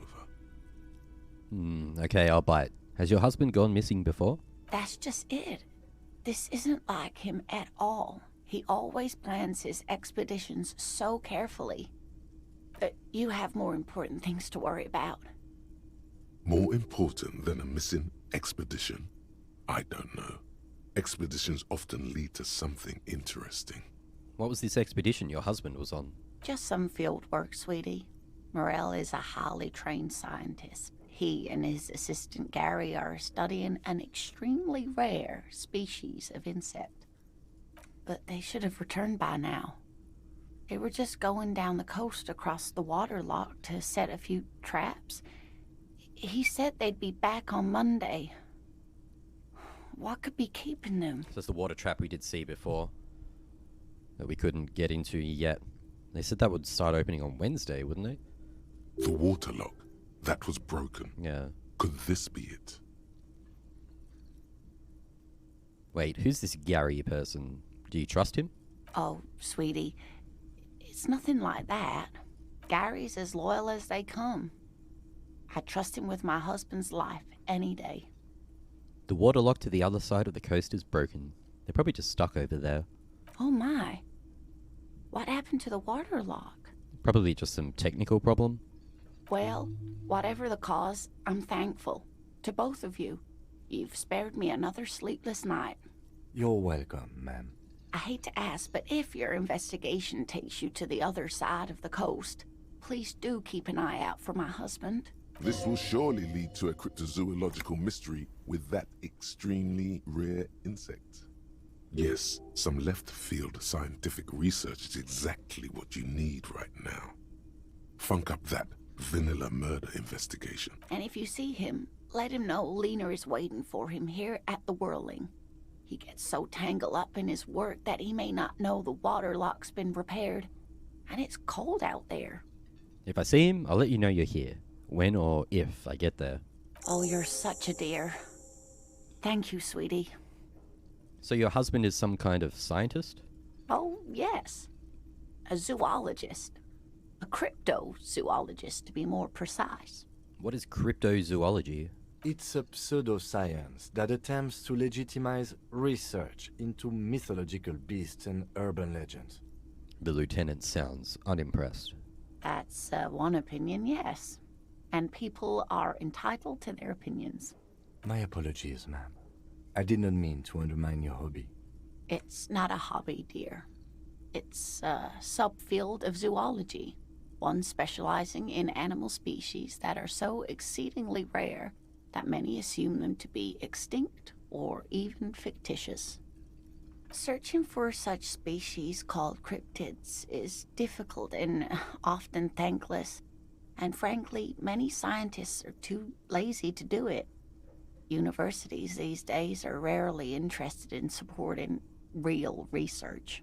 The quality of research at Revacholian universities has been on the decline, but you doubt there was ever a time when cryptozoology was embraced by the academic elite. Suggestion. Maybe you should convince her to tell you about some cool cryptids? Ooh, less worried about husband. Let's just roll it. There's really no point in manipulating anyone. She'd be only too pleased to tell you about her work. Go on and ask. Hey Lena, I'd like to hear about some of the cryptids you've studied. Could you just tell me about a couple of them? Oh, I'd be delighted. Truth be told, I could really use the company too. One cryptid, not a couple. One. This won't turn into some kind of cryptid extravaganza. Cryptid extravaganza? I like the sound of that. Now let's be cool with Kim. Okay, Kim, just one little cryptid, promise. He nods and assumes a waiting posture. Ooh, tough choice there. What do we ask? We can ask about the biggest cryptid, the tiniest, the most dangerous. Are there any invisible cryptids? What's the most dangerous? The gnome of Jeroma. Gnome of Jeroma? That sounds terrifying. Oh, yes. None of its victims survived. Grieving relatives never even found their bodies because the gnome's venom dissolved organic tissue. What did this cryptid look like? It was reportedly a small creature with webbed fingers and a protruding forehead and an ungainly little thing. Quite scary to look at. A couple of campers found it when it was already dying. They heard an odd wailing in the woods and followed the sound. They were scared and wrapped it in tarpaulin to suffocate it. It still took the gnome of Jeroma an entire day to die. If the body of the creature was found, why aren't there detailed illustrations of it in science textbooks, confirming the existence of these very little species? Alas, the first scientist who got his hands on the creature's corpse put it in a jar of formaldehyde, thinking that would detoxify the gnome's venom. Instead, all the venom leaked out of the creature's teeth and into the surrounding liquid, dissolving the creature itself. A poetic end, perhaps, but a real loss for science. Alas, always alas, and then it was gone. Isn't that overly convenient? The logic avatar looks a little bit like a Giga Chad. It's the Chad logic user, as opposed to the virgin strength user, the big brain Chad. Seems very convenient that it just disappeared, nothing like it was seen again. I feel like we shouldn't sass her too much. Let's just say no, it was a perfectly good explanation. Stop being so skeptical. Sure, a perfectly good explanation. It dissolved in its own venom. Go on then. Ask about more gnomes or whatever. Didn't we say we just ask about one? Of course, dear. Tell me more about Morel. Oh dear. I'm not sure where to begin. What does your husband look like? Wasting a lot of time talking to this lady. His expression is slightly grumpy, but his eyes are always bright and curious, like a small boy's. And his palms are quite coarse from all the field work, but he's quite gentle. You can't go around Revachol feeling grown men's hands. If you want to find her husband, you'll need more concrete information. Try describing him as you would one of your cryptids. Oh, well, he's a bit shorter than you, but with a larger frame, and he has longish white hair, usually a bit uncombed. You might say wild, even. The lieutenant pulls out his notebook and begins jotting down the woman's description. One other thing, he'll likely have all kinds of field gear on him, even if he's not out in the reeds, you know, just in case. How long have you been married? We'll be celebrating our 16th anniversary this autumn.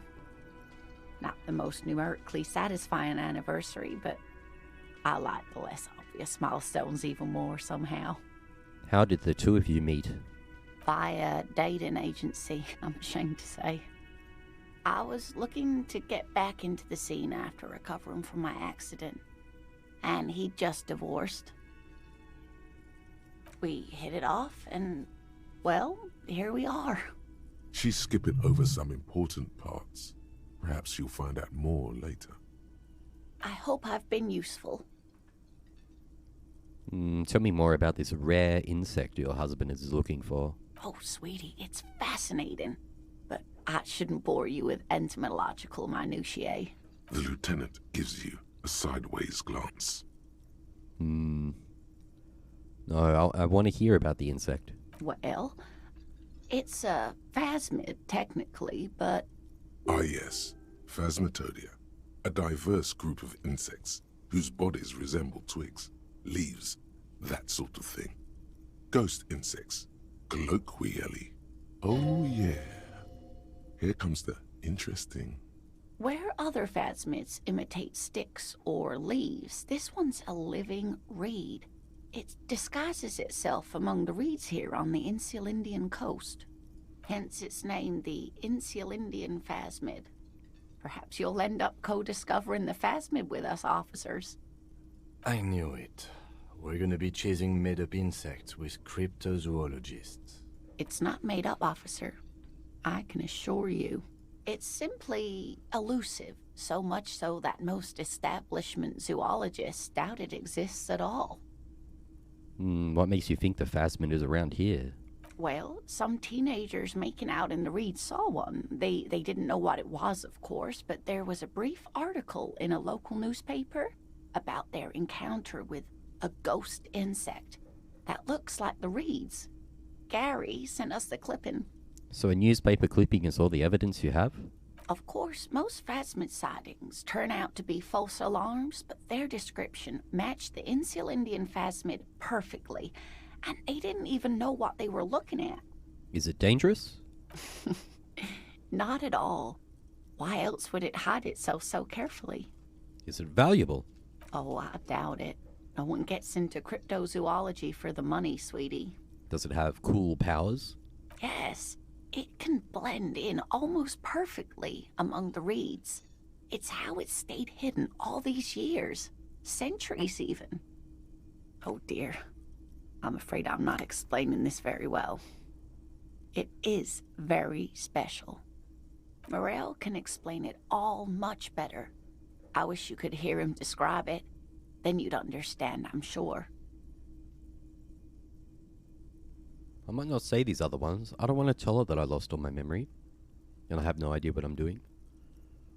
And I think we're good on the cryptids front. So, that's all for now.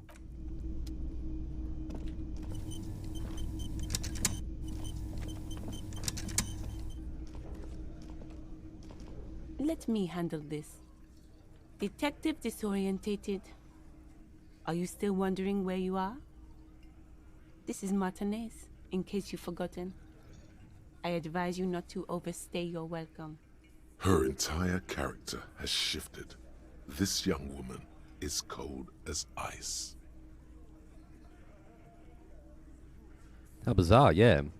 She's saying she's a gardener? She was so friendly. You lied to me. You're not a gardener. That's right. I am not a gardener. I'm a legal counselor for the Dock Workers Union. Damn. So let's get to it. You're looking for Titus Hardy? You think he has information that will help you? Maybe he does. That's Titus. Talk to him. But know this. I'll be keeping an eye on you. No strong arming. Nothing official. The District of Martinez does not recognize your authority to make arrests. It doesn't matter if you recognize our authority. We will make an arrest if we have to. Yeah, tell her, Kim. Good old Kim. She says nothing. Her glare speaks for her. Kim laid down the smackdown. What's your role in all this? Like I already told you, I'm a legal counselor. Do you have hearing problems? What if I want to talk to you, not Titus? What you want is of no significance, officer. Don't test your authority. In Martinez, you are no one. What are you going to do to me? What are we going to do to you? I shouldn't have said that one. I've got to get out the habit of just pressing everything. The union isn't going to do anything to you. It is not a crime syndicate. It is a labor organization. Goddamn right it is. If anything, That's it is our the guy. RCM who do things to people. But we digress. Why are you so aggressive? Aggressive? You make your living enforcing violence. These people are just dock workers. So you were spying on us, and now you represent murder suspects. Just dock workers. Listen, you moral intern lackeys. You're a mob, enforcing the unlawful privatization of Revachol. 20 fat men in the Occident are stealing it all, and you're their bodyguards. Fuck yeah. So ask what you came to ask, or get back to your commanders.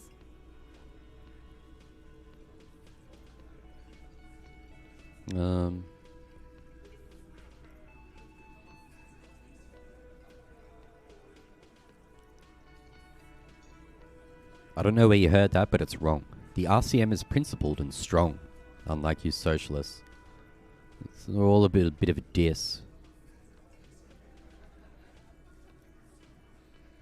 The world needs a financial buffer zone. No need to get emotional.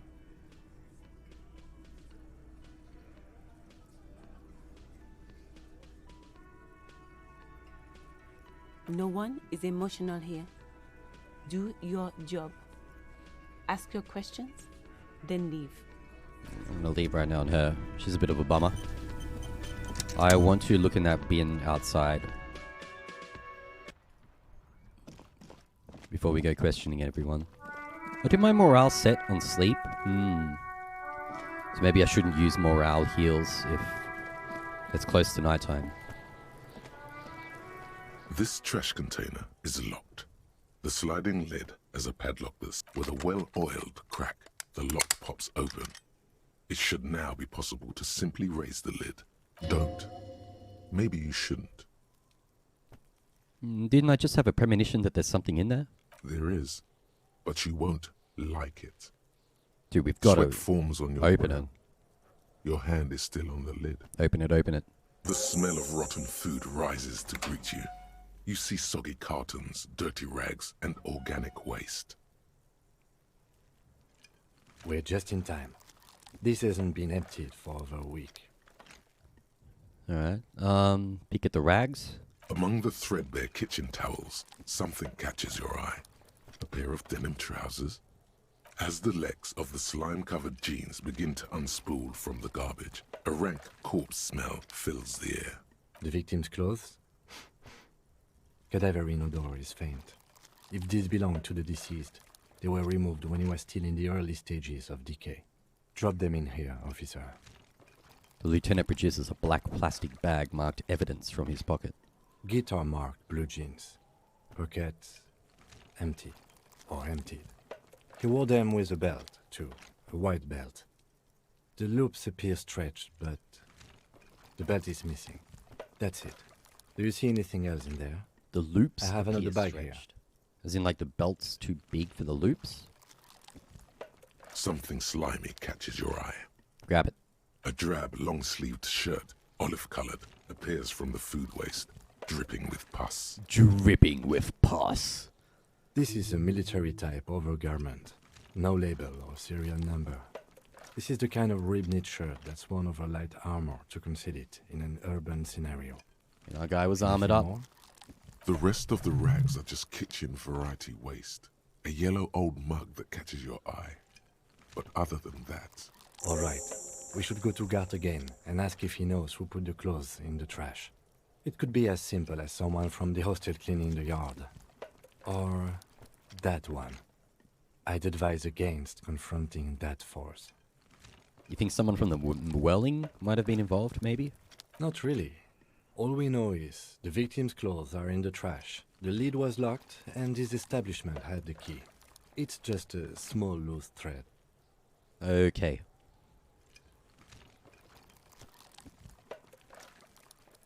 Didn't he sort of advise against confronting that force as in the kid? But wouldn't we still need to ask the kid? The fuck's he on about? Kids? You hear that, Kuno? He thinks you're an infant or something. It's because you are kids. See? No, they're going to be shitty, but we've sort of got to deal with it. The lieutenant nods, then looks back into the trash container. The mug. I'm getting that mug too. You pick out a broken mug with an oddly racist depiction of the Yellow Man frolicking in saffron. The Yellow Man. Oh god, is it the racist? Okay, I get it. An antique? Only in its social sensibility. Mm-hmm. You just grab the mug. Alrighty, Pants, have a good night. Thank you for hanging out. I'll see you next time. For now, we're going to look under the boxes of carton. You see milk and egg rest with one broken egg in it. Some pasta wrapper. Picking up the soggy packages somehow feels familiar. A box falls into pieces in your hands. Batiste Soleil cereal. There are plastic pasta packages below. And turbo noodles. Nothing of note, however. Food waste? It's just organic waste. Cold and slimy on your hands. Apple and potato peels, mostly. Unidentified sludge. And the occasional chicken bone thrown in for good measure. But hey, nothing. It's nothing. Nothing more to see here. What's this? What? A blue piece of plastic sticks out from the apple peels. It's shiny. Looks like the corner of something. Something larger. A clipboard. A blue plastic clipboard with moist papers hanging from it. They look badly damaged, but you can still make out forms and notes. Written in a man's handwriting. Officer, is that your paperwork? Is that owl stuff? Like, how does this relate to anything? Oh, that's owls. Okay. I don't know what this is. It is. Look. The plastic has the RCM street grid on it. You've even got an autopsy form in there. A miserable-looking slip of paper sticks to the board. If you don't mind me asking, how did this get in the trash?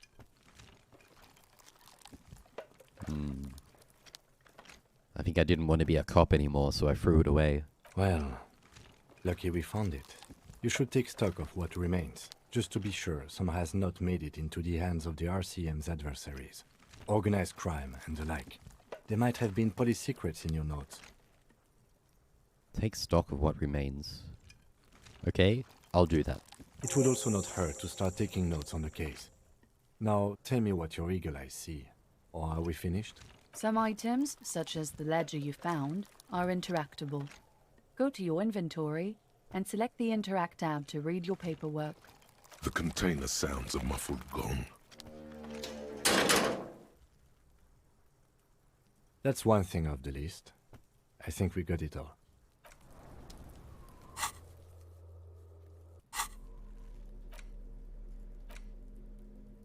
It's just a racist mug. What's there to read here? Not much. There's quite a lot to read into here, actually. Look at all that content. Oh boy, here we go. What are you going to say about a broken, tossed-away mug that you dug out of the garbage? This mug is an example of prejudice. I'm not going to use it as I'm going to use it as an example of what not to do. I'm going to push this into the face of every merchant I find and tell them, this is your inane ideology. This mug will be useful. By denouncing it, I can earn political capital to mask my bad-ass hustling.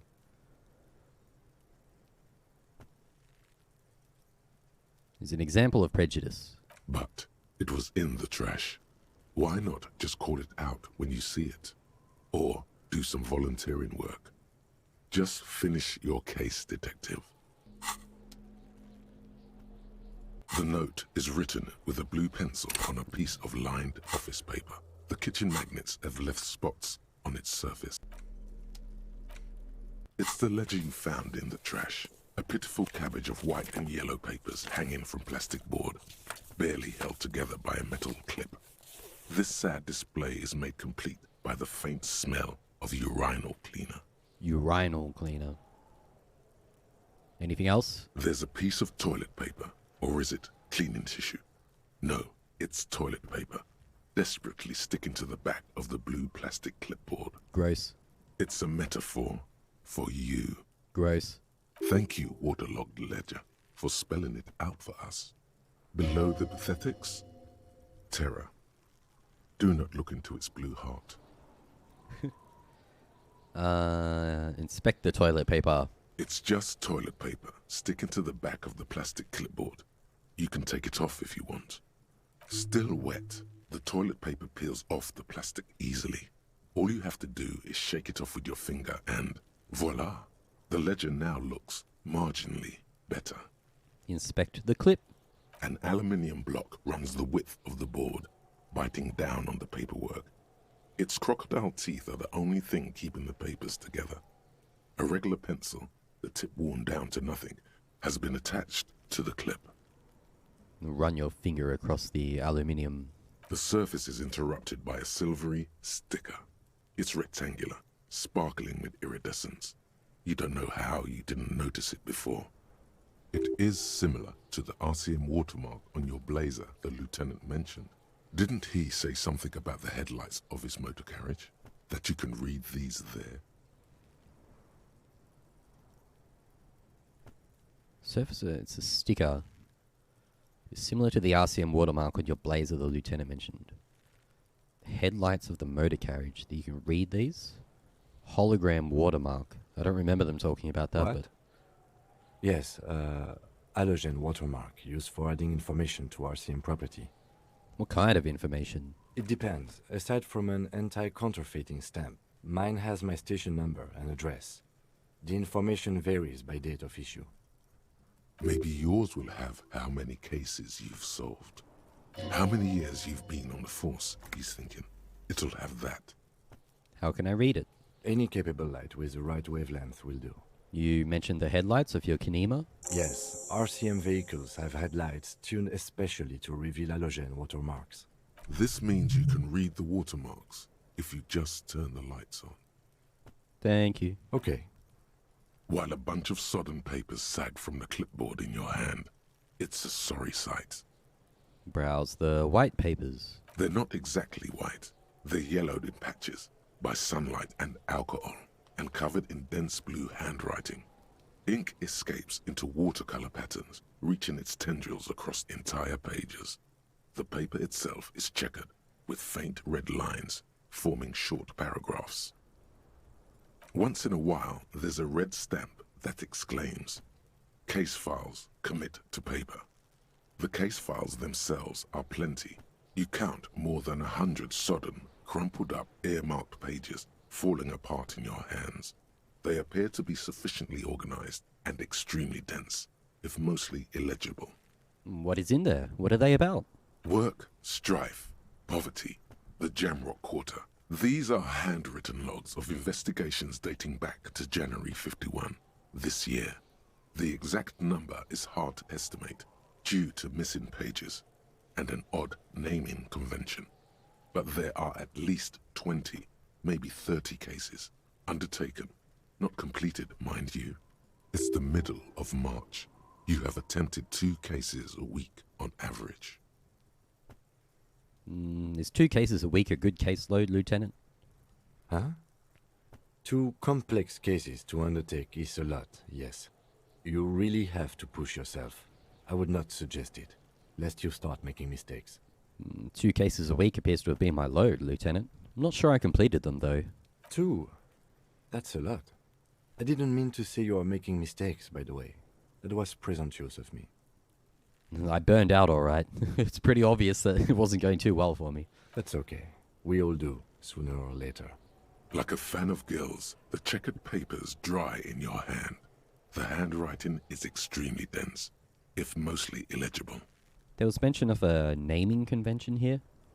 Yes, it appears you employ a, shall we say, robust yet literary system. Each investigation has its case number written on the margins. Yet, still more tellingly, most are accompanied by a name. A title, one might say even. One that draws inspiration from snoop fiction and vespertine cop show staples. Oh my, and they're written in capital letters too. Yes, all caps. One is called The Next World Mural. Another, The Square Bullet Hole Murders. Another yet, The Unsolvable Case. Others appear more light-hearted. The guys on a couch in an unexpected location, and the murder at the hookah parlor. Even the rare article-free collapsing tenement.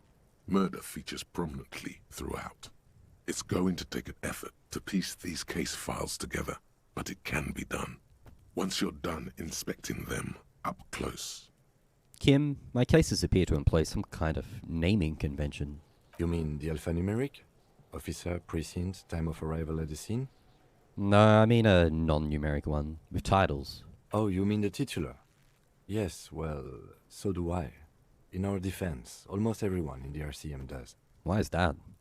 It's a holdover from the early days of the RCM, right after the revolution, when the organization had little idea how to do things.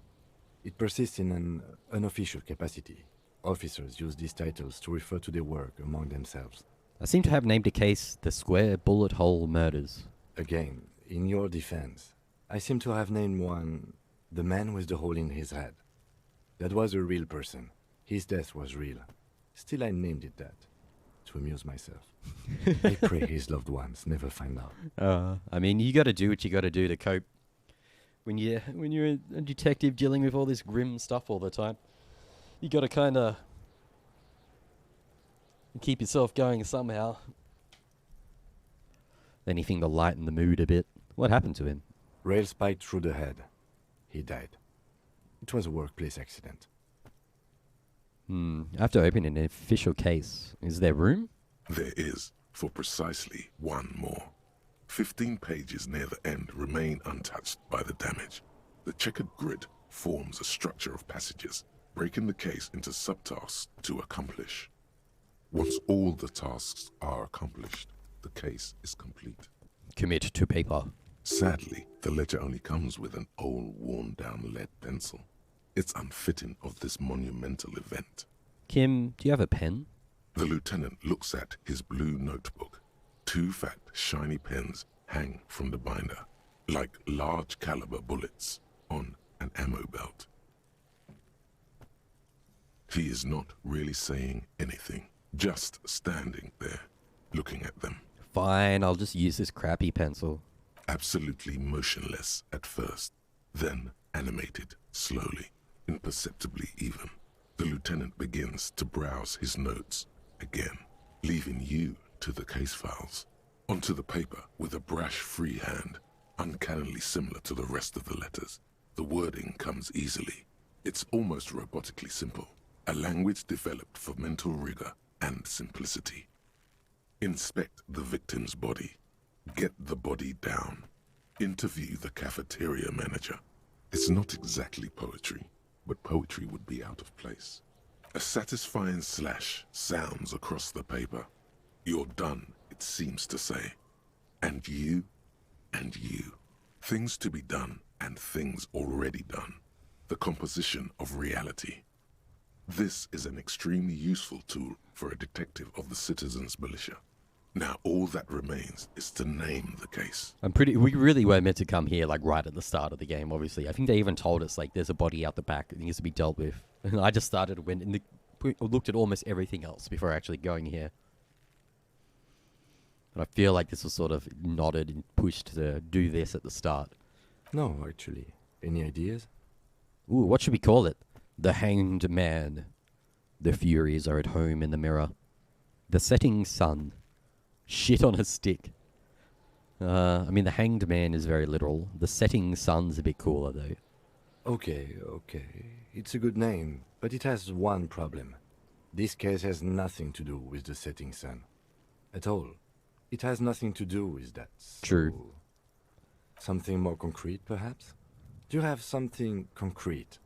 Mundane? Usual? Usual is boring. We don't do that. It's the Hanged Man. Great. That's great. That's actually what I was thinking too. The Hanged Man. Good, strong name. We have a very good name for the case now.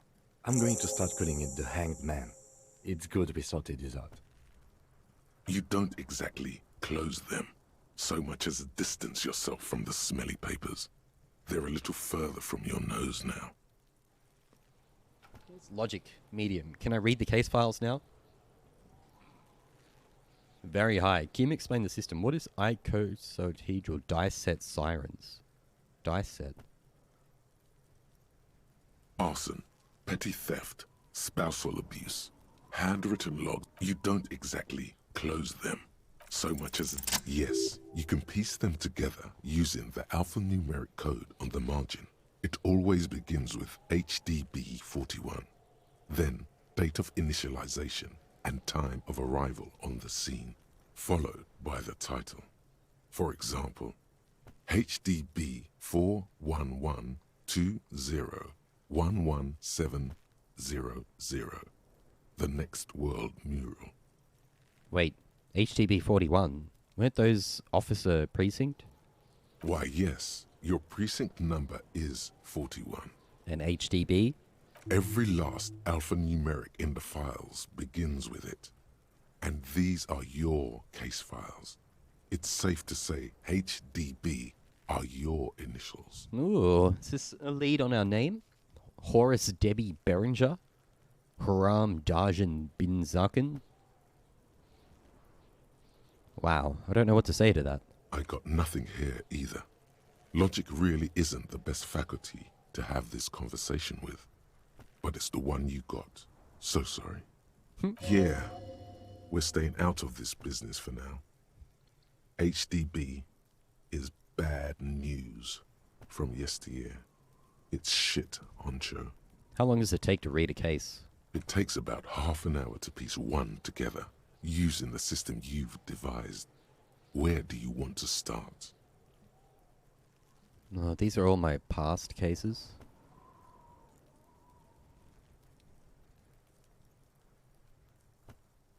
Will it really take half an hour? The unsolvable case? AKA Leslie and Burke. AKA the public indecency drunk and the property damage drunk is a cursed case. It has been passed from unsuspecting officer to unsuspecting officer for 10 years. On January 29, the unsolvable case made its way to you. Why you accepted it, it is unclear. Every officer, and indeed most civilians in Jamrock, know it's unsolvable. Unsolvable. Leslie will always take his pants off when he's drunk. Burke will always trash everything. It's just what they do. It is their nature. You cannot change the nature of a man.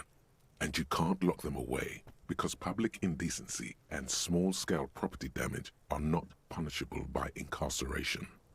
The only way for Leslie to stop flashing his genitals to bypassers and for Burke to stop dismantling signage and rear-view mirrors would be for them to stop drinking alcohol, which, in their 40s or 50s, it's hard to tell because of their distorted features, is a medical improbability on par with you ceasing to produce the expression.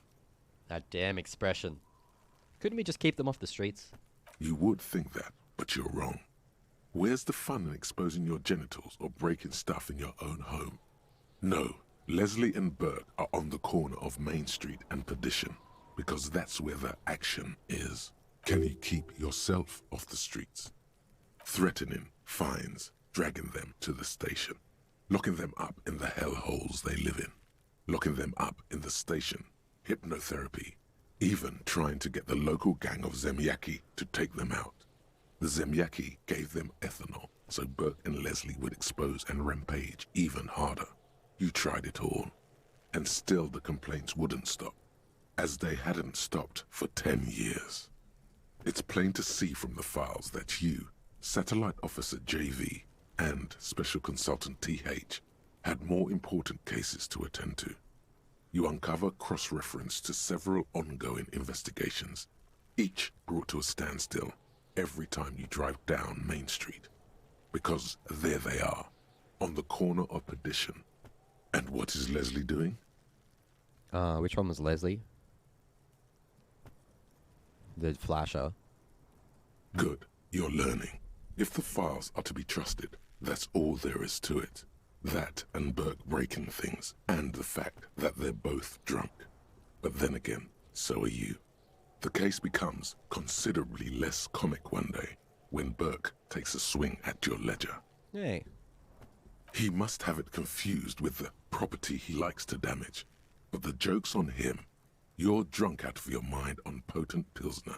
You slam the hardened plastic board in his face. Then you proceed to beat him unconscious with it. Damn. In the process, the ledger sustains damage. The compartment within, reserved for permeable documents, is jammed shut. You stop your assault on the now unconscious Burke to open it, but are unable to do so. The officer began to cry, reports Leslie, who, at this point, is tending to Burke. He came at us, and at us. I think he was trying to kill Burko. While trying to kill Burko, you slowly come around. The permeables compartment is open. You've smashed it open on poor Burko's kneecaps.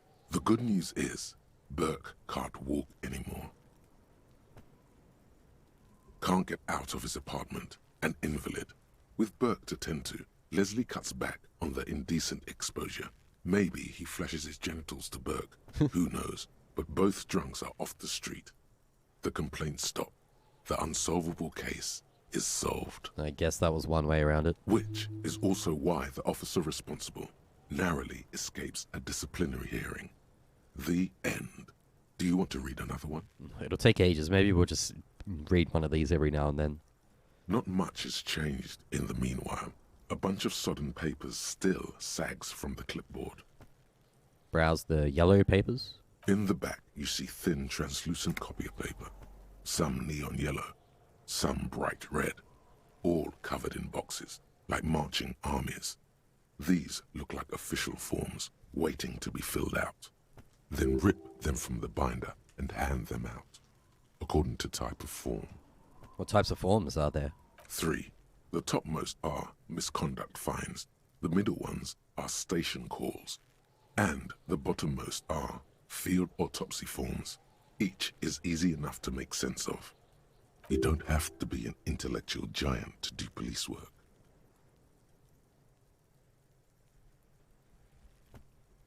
Misconduct fine? A monetary penalization ranging from 20 to 250 real. Severe cases allow for 1,000 real, but that requires special paperwork. The details of issuing these fines are spread out over the rest of the fields. But they appear pleasantly vague. Station call? These are quite sinister in turn. They give a date and time for the person to appear at the specified precinct police station. Below the call are the criminal charges you risk by not appearing. Field autopsy. A dozen pages of thin copy paper, bright red in color. You see the parameters of a deceased human form waiting to be filled in. Age, sex, condition of internal organs. Yes, all that remains now is to fill those forms and hand them to people. Fines for wrongdoers, interview requests for bad guys, and field autopsies to dead guys. The rest of the stinking cellulose is much worse for wear. Being sandwiched between the board and the rest of the paperwork must have spared the fragile copier paper. You can look at the clipboard. It's made of dark blue plastic, hard enough to beat someone to submission with. The edges are rounded, however. The U4 size board feels thick and heavy in your hand. Light shimmers on its wet surface. On the back, you see the embossed letters RCM. What did you say the color was? Blue. The blue heart. Don't look into it. The blue heart. Bizarre. Shake the ledger. Something rattles inside, ever so lightly. Is there a hidden compartment? Permeables. It's not hidden per se. The compartment is made for permeable materials that would get damaged if something happened to it. The plastic shimmers like lapis lazuli, but it is not see-through. You cannot see to its center. How would I open it? With your hands, you 4-sized pages hang from the clip screwed to the top of the board. -1, lonesome long way home. +2, crack it on the knee like Burke. Is that +2 because we read that case file? Smell the ledger. The acidic stench of rotting food is rubbed off on the cellulose. It now forms the base of the experience. This base surrounded by a faint air of spoiled meat, the stuff of death itself, and then sprinkled liberally with the citrus zest of toilet cleaner. The two sides of the board appear slightly misaligned, like a drawer that's come off its slides. If you bend the plastic on your knee slowly, the slides snap back into place. It should be possible to just, you know. Let's open it, open it. Without resistance or sound, the two panels move against each other. The compartment is now open.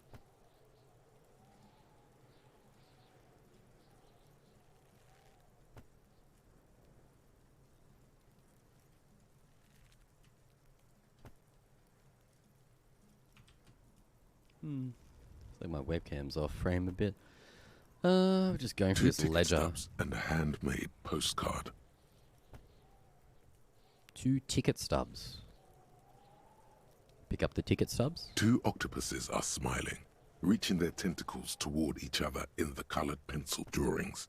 The tickets permit access to the zoo in Revachol East. The aquarium costs extra. These let you go there too. Zoo in Revachol East. Ticket stubs. They're just stubs, yeah, implying they've been already used tickets. What is... Yeah, that's more like it, isn't it? What the hell is this option? Pick up the ticket stubs, pick up the card. Fucking kill yourself, you asshole. Why is... What the hell is with this option? Why is it... What?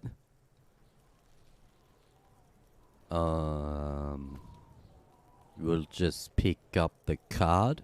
Thin wax paper has been glued to a piece of cardboard. Sounds like leaves rustling when you pick it up.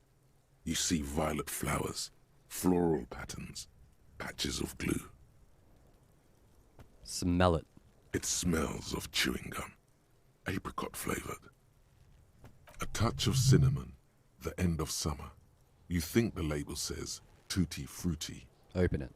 Familiar handwriting lines the inside of the card. Looped, round letters in a woman's hand. A young woman in her 20s. There is care, effort, and a smile, you think. Although that is not something you can read from someone's handwriting. Harry, it begins. You're already reading. I wanted to write you a letter so you can read it when you wake up. Maybe it will make you happy. Harry, is that our name? Weren't we like HBD, HDPP or whatever? It started with H. Is that our name? Throw it away, please. But it will make me happy. A merciful wind blows in from the bay of Revachol, dusting the ground at your feet and raising newspapers far away. You feel the card slipping into it. Dude, I want to read the card. Is this my name or...? Your hands shake, holding onto it. Every morning when I step out and you're asleep behind me, it says, I find a little piece of sadness in me. I carry it in my chest down Voyager Road. Every step I take, it grows. By the time I reach the fuel station, it has filled me entirely. I step onto the light rail and look back. Sparks fall from the bow collector. I know it will be like this until late afternoon, when I get off the 42 and walk back to you. You. Every step I take will get lighter. It almost makes me run. Sometimes I do. I can't believe I met you. I can't believe the happiness I feel with you. You have a vast, vast soul, and I will always, always, always come back to it. Kisses, kisses, kisses. You feel the air sucked out of your lungs and the blood sucked out of your head. Everything around you gets dark. Sparks fall like snow from the bow collector. A streetcar distancing. You feel the ledger slip from your hand. Uh-oh. What's happening?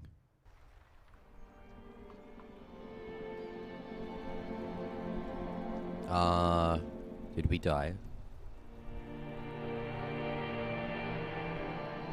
Yo, what just happened?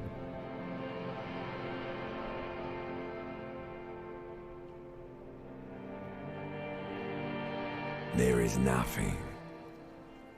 Again. Nothing? Nothing sad, brother. No treachery, just blackout.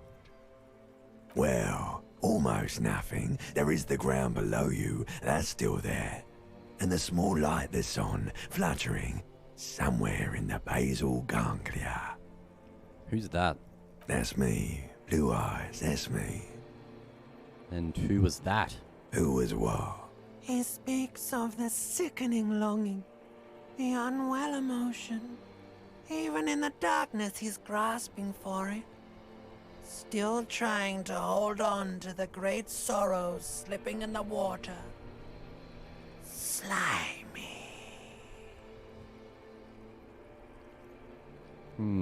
Yeah, that's the stuff. Here in the paleo-mammalian cortex, we call it the shadow. Because it's always there. White morning.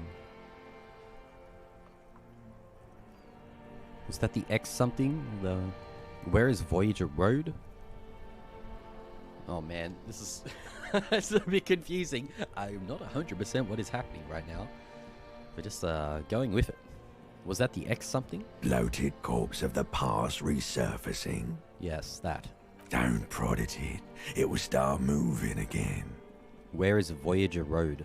There is no Voyager Road. There are no roads, no houses, no lights in the windows. It's all on pause. There was something about a bow collector too? Yeah, man. What was that about? We just lie there motionless. You think they would let you? Until you disintegrate into biomolecules? No. Someone is breathing on your face now, inspecting your pupils, stupid idiot. What is that? It's cold. Yes, they're pouring something on you. It's in you. And It's delicious. Glowing lights on a dashboard emerge out of nothingness. We passed out hard. Where am I? In the upholstered cabin of Lieutenant Kitsuragi's motor carriage, seated in the driver's basket. The air is thick with leatherworks and heavy fuel oil. Cold water runs down your chin. Drink. Water. The lieutenant is extending a small canister to your mouth. Just drink the water. The water is cold, silvery, the stuff of life itself as it pours down your parched throat. The pounding in your head recedes. The darkness parts. Drink. You haven't drunk water in 2 days. Did you know the human body is not made to survive on alcohol alone? You need a secondary form of hydration. Actually, beer and cider have loads of water in them. Let's just drink and not be a smartass here. He's helping us With out. greedy gulps, you down half a liter of cold water. Some of it spills on the driver's seat. The lieutenant pays no heed to it. What happened?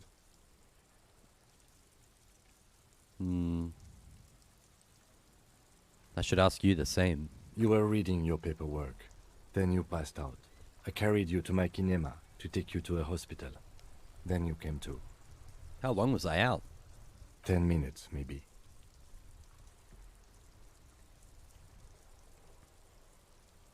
Let's just say I was dehydrated. It won't happen again. Right. Ledger of failure and hatred. Jeez. You dropped these. Are you okay to proceed? Nod. Good. The Ledger of Failure and Hatred is a special item that can be used both as an interactable and a tool equipped in your held slot for skill bonuses. Find it under the Tools tab in your inventory. Woof, that went on for a while. It's past 10 AM now. +1 Inland Empire, +1 empathy, -2 authority. Is that if I put it in hand? Yeah. Minus authority.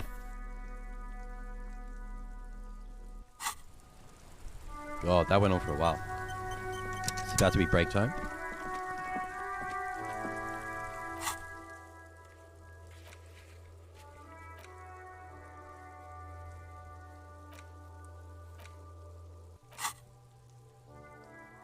Do we want to internalize any of these? The Bow Collector. White Morning. Little guy gets further and further away. You see yourself from above. You're passed out on the blue tiles of the hostel room floor. Even from this distance you can see your eyelids flutter. At the mention of what? A great white object, letting out its sweet smell, like a lily of the valley?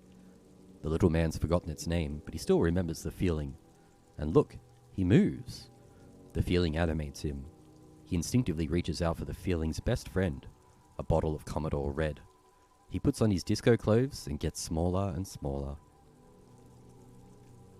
Dude, let's just try this. It's only -1 authority. I think you can forget them as well.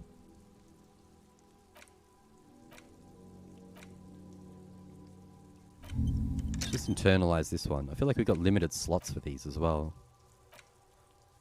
Let's internalize this and see what happens. May as well be doing some of these, I guess.